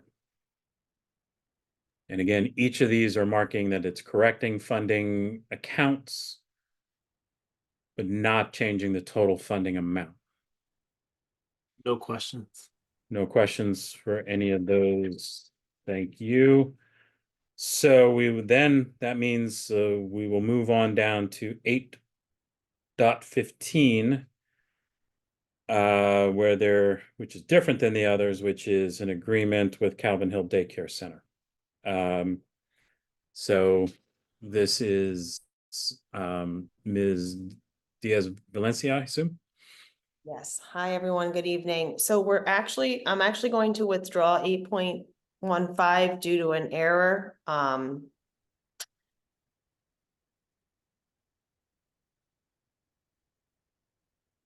Okay. So withdrawing 8.15. And then moving to, oh, sorry, go ahead, Dr. Yeah, I just want to say it's not typical. We have several things withdrawn, but it's also not typical that we have tons of things at the end of the year. And so there's a lot of things that get put on the agenda with the hopes that final things will come in. And so that's part of why some of these things I think are being withdrawn. Dr. Yarborough, you had a question or comment? Yes, just a question. Does withdrawing 8.15 pose any financial challenge to the recipient? Mr. Mayo and I are going to work on that, but no. Okay, thank you. We will bring it back. Thank you. All right. So that means 8.16 would be next. This one is with Gateway. 8.16 is an amendment to the agreement with Gateway Community College for for school readiness funding seats there. Again, as I know we've mentioned many, many times before in the past, we are the fiscal pass-through for school readiness funds that really is overseen by the New Haven Early Childhood Council. There have been a number of changes over the course of this year due to enrollment, under enrollment, space changes, wait lists. These primarily are changes that were made to some preschool spaces moving into infant toddler spaces that the state made allowable due to under enrollment as well. I know there was an anticipated question regarding the back date to July 1. These are actually from, I believe it's February to June and March to June based on these changes. And again, held to the timeline of the New Haven Early Childhood Council and the provider signatures being returned. All right, thank you. Any comments or questions related to 8.16? Thank you. I had none, so let's move on to 8.17, this one with Yale New Haven Hospital Daycare. And very similar, 8.17 is the change to the number of spaces. And it's actually a reduction based on under enrollment and shifts to the other programs. Thank you. And moving on to 8.18, my understanding is this is also being withdrawn at this time. Okay. So 8.18 is withdrawn. Make a note. Okay, into contracts. Oh, but I actually like these contracts. So the first three are going to be related to the Cross Print Shop, if I remember right. And first one, 9.1, is with Lindenmeyer Monroe. So Yep, let's so the hear Wilbercross. Mr. Latella. The Wilbercross Print Shop provides all the print services for the district and also some support services for the city. This contract is actually for all the paper. We're able to get it lower this year through first going Bonfire, and then when that one went away from OpenGov was the new procurement software. So I was able to have the two companies bidding to reduce the price overall of the paper for the city supplies, and also encumber less, hopefully. So this way, from city partnerships, them buying their own paper from the overall list, we may be able to lower the Board of Ed's cost for it. All right, thank you. And could you just give us a 1-minute overview, if you would, of the services your group provides, because it's kind of unique. Yeah, so recently, if you went to any of the graduation ceremonies, we do all the programs for them. We do a lot of like the banners that are up, even for like the signs, I guess we did for all this stuff that way. So they had a lot of ones for just the where people go, who needed a ticket entering, all that kind of logistic stuff is all done through the print shop. We do all like the spiral bound notebooks for the printing. We do all like the official budgets and the support for youth, family, community engagement events. This way the information gets home to parents, both through the parent link, but also through like a physical one. So parents that aren't able to get the message still have a way to be notified. And pretty much any other professional print thing that you've seen through the city usually comes right from the print shops. And then that's the Wilbercross students and also the youth and rec department that compensates the students for working. Like I have 22 students coming over the summer to get the schools ready to start next school year. So yeah, you saved the best for last. So a lot of the student labor is doing the design and the actual printing work. So Dr. Yarbrough? Yes, thank you. Three quick things. One, thank you for negotiating the price of paper and other items. No problem. Bringing it down for everyone. My second question is, do you take, do businesses around the city in Greater New Haven utilize the print shop and bring money into your department even? So we don't take commercial printing work, but we do help nonprofits throughout the city and churches and stuff that way. So the students need a way to like learn how to print and everything. So instead of just coming with generic project stuff that way, we take jobs from the city so they can use those to learn and also give back. And then we also help the other city departments. So we'll support like public works. Have you seen those signs that say street sweeping all the time? So we help with that one to reduce the city costs.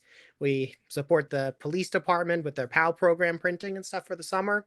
We help, let's see, the parks department, youth, family, community engagement, the health department. So when they have other tasks, we help lower their costs by letting them utilize the print shop. So they'll help pay for the supplies and we'll provide the skill and labor. Okay. And can other nonprofits that are non-city nonprofits participate and pay you? Yeah, as long as they cover the cost to the district so that there's no like burden on us. Okay. And can they also pay some of the labor costs? We don't usually charge for the labor. We make sure to get enough for the materials and any like spoilage of materials that we anticipate. Okay. I see it to be a very valuable resource for city partners, like community partners, and it might be something to actually charge for that people might be willing to pay rather than going to Staples or Tyco or some other place.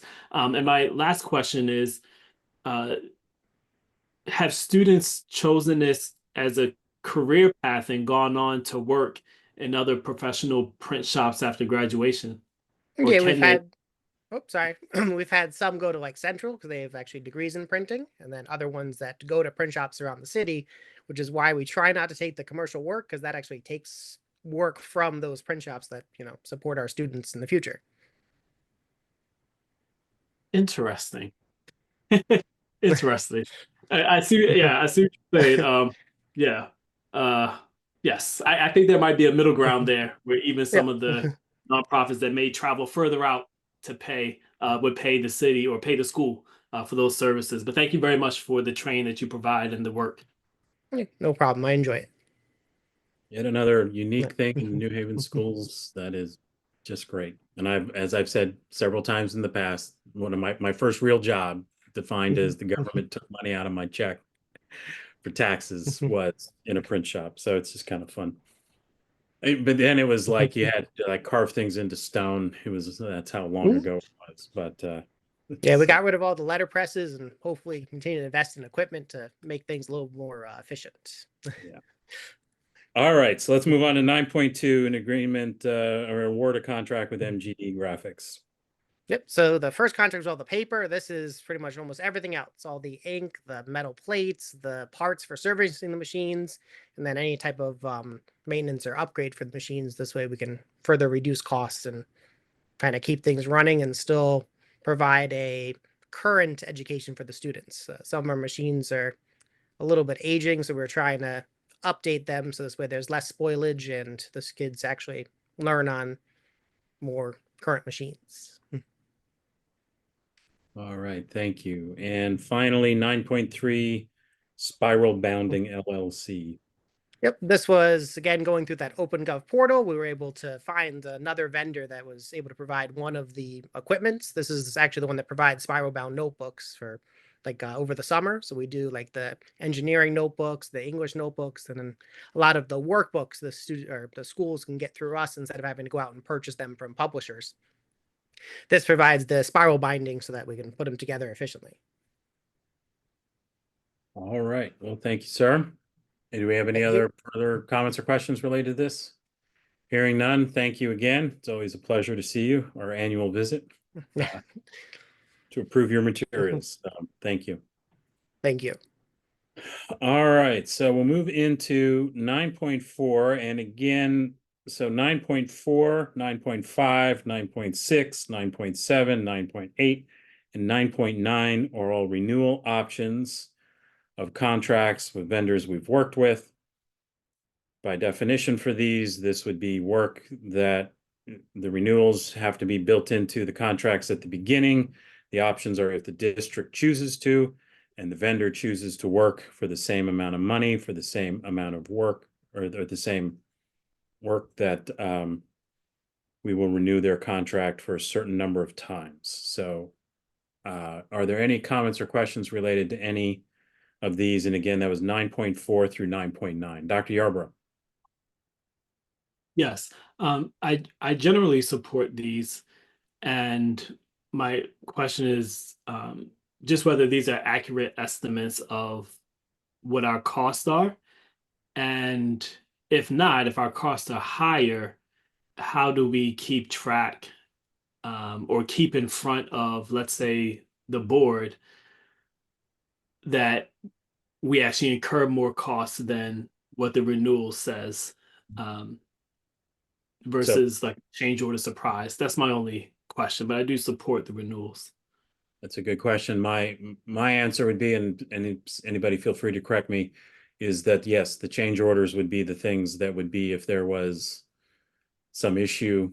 We would see that, and we have in the first October meeting of every year a change order report of all the change orders, positive or negative, for the previous fiscal year, where we get that report. And then also one could check these by searching any of these vendor names on our meeting minutes to see if we had approved any this fiscal year for any of these.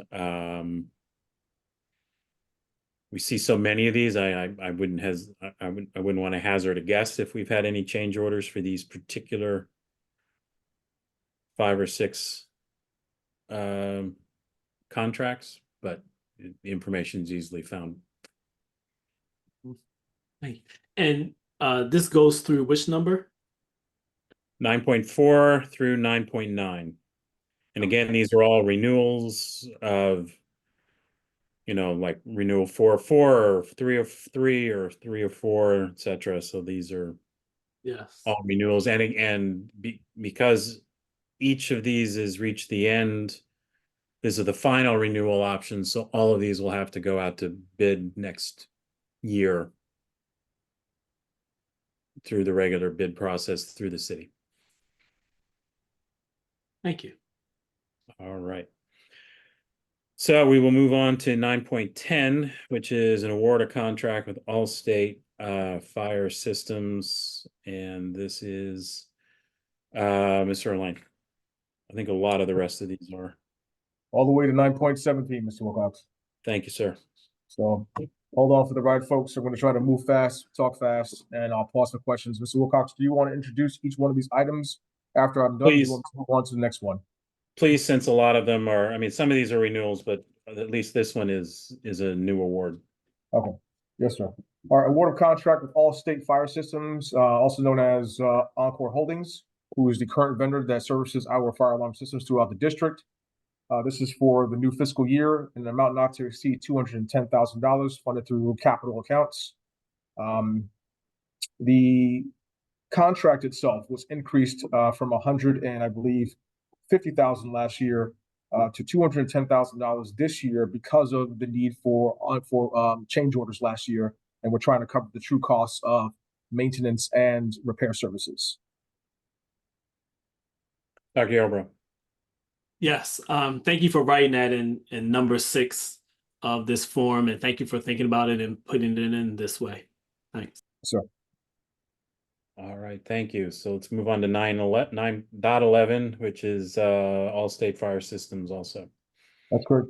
Thank you, Mr. Wilcox. Award of contract with Allstate Fire Systems, also known as Encore Holdings, for the new fiscal year for $150,000. This is to service the sprinkler systems throughout the district. This contract does not have an increase in cost for this fiscal year. All right, thank you. Comments or questions? I had none either. So the next one is 9.12. Award of contract with Under Omnia Partners for Cone Incorporated. Thank you, Mr. Wilcox. Yes, so award of contract under Omnia Partners, previously known as U.S. Communities. So this is a federal kind of contract with pricing that is set in stone through that particular contract with this buying group. This is for the new fiscal year and an amount of $196,650. This is also an increase in costs or increase for the total of the contract, requesting based on spending last year with the contract and change orders. All right, thank you. Comments or questions? Dr. Yarbrough. Yes. It may not matter, but legally it might. Just on page 5 in the letter from Cone, it references the Bridgeport Board of Education. That may not be a problem, but if it is, maybe they can redo the letter. I can get that taken care of, Dr. Yarbrough. Thank you for that catch. Thank you. Thank you, Dr. Yarbrough. And again, this is our only elevator services contract. Am I correct? That's correct, Ms. Wilcox. It's all the elevators in the district, including mandated, we have to have elevators. Yes, sir. For legal and moral reasons. Okay. I appreciate the adjustments of these prices based on the experience of the current year, which we'll talk about with this particular vendor in a few minutes. So it looks like 9, 13, 14, 15, and 16, and 17 are all the same situation of renewal options, like 3 of 3, 4 of 4, renewals 2 of 3, etc. Are there any comments or questions related to those, any one of those? All right, thank you. So the same would apply with these as it had applied to previously. So we will move into change orders. So we are almost done. Okay, change order 10-1. Speaking of Cone Incorporated, the elevator vendor, a change order to cover repair costs. So. Thank you, Mr. Wilcox. Yes. This is a change order for $38,000 to increase the cost of what was under the on-call contract for Kone. This is a result of items that are not covered under the service with Kone, such as vandalism. And there was also a project at NBA for a elevator cap upgrade where the project crossed fiscal years. And so half of the project was billed out in 2000 and for this fiscal year, 23 to 24, which ended up cost, and it was billed under the on-call contract. So it caused us to exceed the contract based on that, and an additional invoice for some vandalism that we had to take care of that was not covered under the contract. Okay, I'm just checking to see what the percent increase is on this. I don't know if anybody's calculated that yet. It's 20%. 20% increase. Thank you for having that number available. Comments or questions related to this? Dr. Yarbrough. Yes. What was the vandalism and who vandalized, please? So in addition to the cab upgrade over at NBA, there was some other damage that was done to that particular elevator. The elevator ended up being kicked really hard, which caused damage to the cab. There were lights that were pulled down on the inside. The track had to be replaced. The paneling was ripped off the wall. So there were a couple of incidents at that school and a couple of small ones at other facilities. But that was where a lot of the major damage was done at NBA. Thank you. Was this by students, outside school members? I don't have the details on that, Dr. Yarbrough, but Dr. White seems like he may have an answer to that. Yes, this was students that did this damage, and they were dealt with within our code of conduct related to that. Okay, thank you. Do they happen to know, have we conveyed to them the cost of this? Not the cost per se, but the incapacity it has for other students, including students who are wheelchair bound that attend that school, that we had to do creative adjustments to maintain their program while these services had to be repaired. Okay, thank you.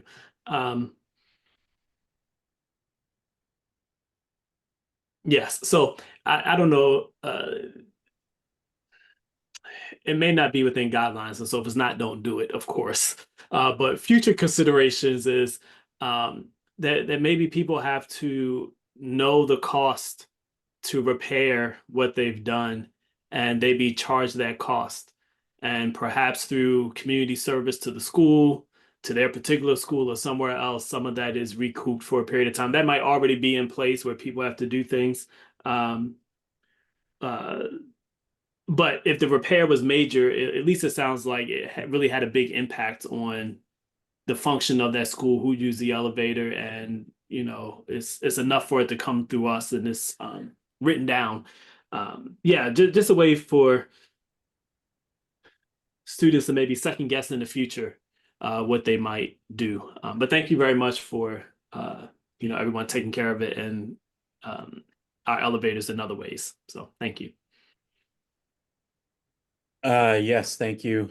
I'm pretty sure we can't legally charge people back for that, but having people confronted with, especially if there's restorative work that's happening, is returning people to the community, understanding what the costs are to, the individuals that are affected by lack of an elevator, and then the cost to the district of, if you spend $38,000 on something, that's $38,000 less to spend on field trips or other things.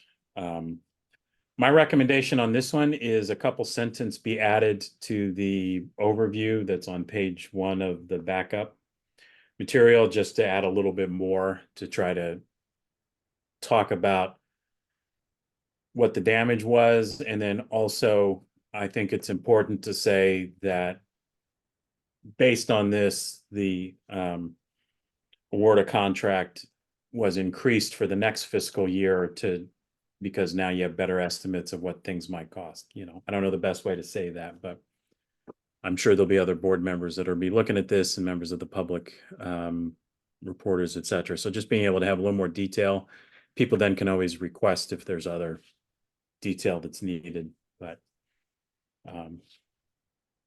that's my recommendation, and then that happen, you know, before the meeting materials are posted on Friday. Noted, Mr. Wilcox. Thank you. I don't think a memo is needed, but unless somebody starts asking for one, but I think that'll be helpful. So we will move into change order 10.2, 3, and 4, and 5 are somewhat related in terms that they are all extending the end dates for various construction projects. So let's talk about them as a group, and then we can talk about the individual ones as needed, please. Yes, sir. Thank you, Mr. Wilcox.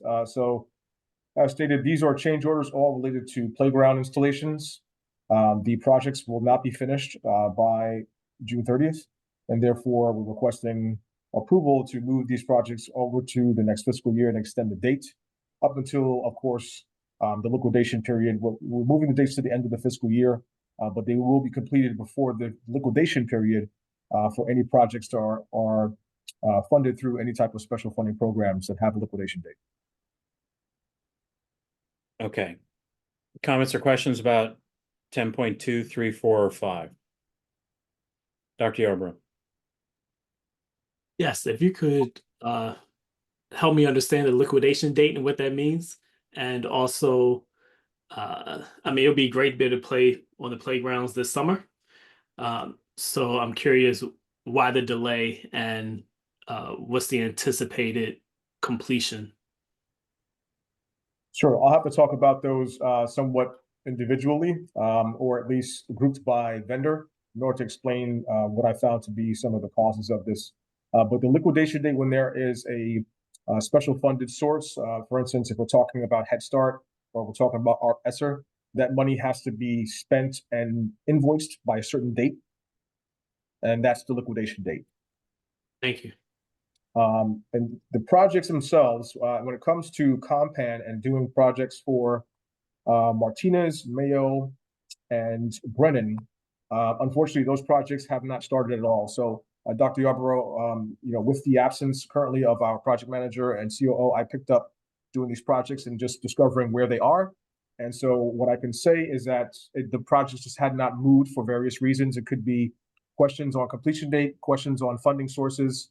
But when getting with the vendor at the time that I picked this up, it was evident the project was not going to be finished by June 30th. As of right now, those projects, once they're approved, now that the PO process is currently on its way through that, through that entire process through purchasing, once the purchase order is cut, we're looking at 17 weeks between prep time and completion time for these projects. And so based on our own internal timeline with purchasing, I would assume that we can possibly get a purchase order by middle of July, based on our own process and timeline. And then if that's the case, we're looking at 17 weeks from there, as long as their scheduling is still the same as previously stated, right? So obviously they can't give me a true schedule until I issue them a purchase order. But the answer was, if you gave me a purchase order today, it would be 17 weeks, right? So we'll revisit that with them after the purchase orders are issued, and I'll be able to determine a better date. But right now, I do not expect the playground projects to be completed before the start of school. Thank you. That was very helpful. Thank you. Sure. One consideration in terms of the start date, 17 weeks is a long time. Yes, and I don't know if there's a way to schedule it within our parameters, but also minimizes the impact of children being able to utilize the playgrounds. I don't know if they completely had to be shut down for 17 weeks and then they'll reopen. But if so, I mean, now until winter are probably the times that the students would really use the playgrounds. I could be wrong in that, but yes. So the project, how you choose when to start it. yes, sir. So the project duration is not 17 weeks. It's 17 weeks between delivery of material and project completion. I believe the project completion for each project is roughly 2 to 3 weeks long. is about the estimate. It's just the material, once they get the PO, then ordering the material and receiving it, that's the lengthy piece of time, which is roughly around 12 to 13 weeks. Thank you. I better understand. Perfect. Yes, sir. All right, All thank you. You answered most of my questions. The only remaining one is just wanted to confirm on the dates. These are not moving these into being one-year contracts, or does changing the date to the end of the fiscal year for 2025 turn these into one-year contracts where we need to have further approvals from the city or anything? To my knowledge, that's a no. And that's because the projects themselves are not, and it's for a particular construction project. That I think is what we've heard before about some of Right. these So construction we projects. just the direction that was given was to put it to the end of the fiscal year just to cover the time frame. For instance, if we decide to do the project, and there are any hiccups and anything that may delay the project during that process, and we needed more time, we didn't want to have to come back for another change order for another time frame, right? We just want to move it one time to cover the entire fiscal year. But the expectation is that these projects will be done by December. Okay. Thank you very much. Any other comments or questions related to this? Okay. We have reached the end of this long agenda. So I don't think it's a record length agenda, but it's up there. I'm looking at Ms. DeMayo as she's like, no, there's been longer ones. But yeah. Okay. So I'm going to make a motion to send these on to the full board with a recommendation to approve. And in doing so, I'm just reminding everyone that agreements 7.7 and 7.14 were withdrawn. And amendments 8.2, 8.15, and 8.18 were withdrawn. So just with that noted, I move that we send to the full board with recommendation to approve the authorized signature change, the memorandum of agreement with the paraprofessionals union, 4 purchase orders, the remaining 14 agreements, the remaining 15 amendments, the 17 contracts, and the 5 change orders. Second. It's been seconded. Is there any discussion? Hearing none, we shall take a vote. Dr. Yarbrough. Yes. President Rivera. Yes. And I'm a yes as well. Love a motion to adjourn. Motion to moved. adjourn. A second. Okay, it's been moved and seconded. President Rivera. Yes. Dr. Yarbrough. Yes. I'm a yes as well. We are adjourned. Thank you, everyone. Thank you, everyone. Good night. Thank you.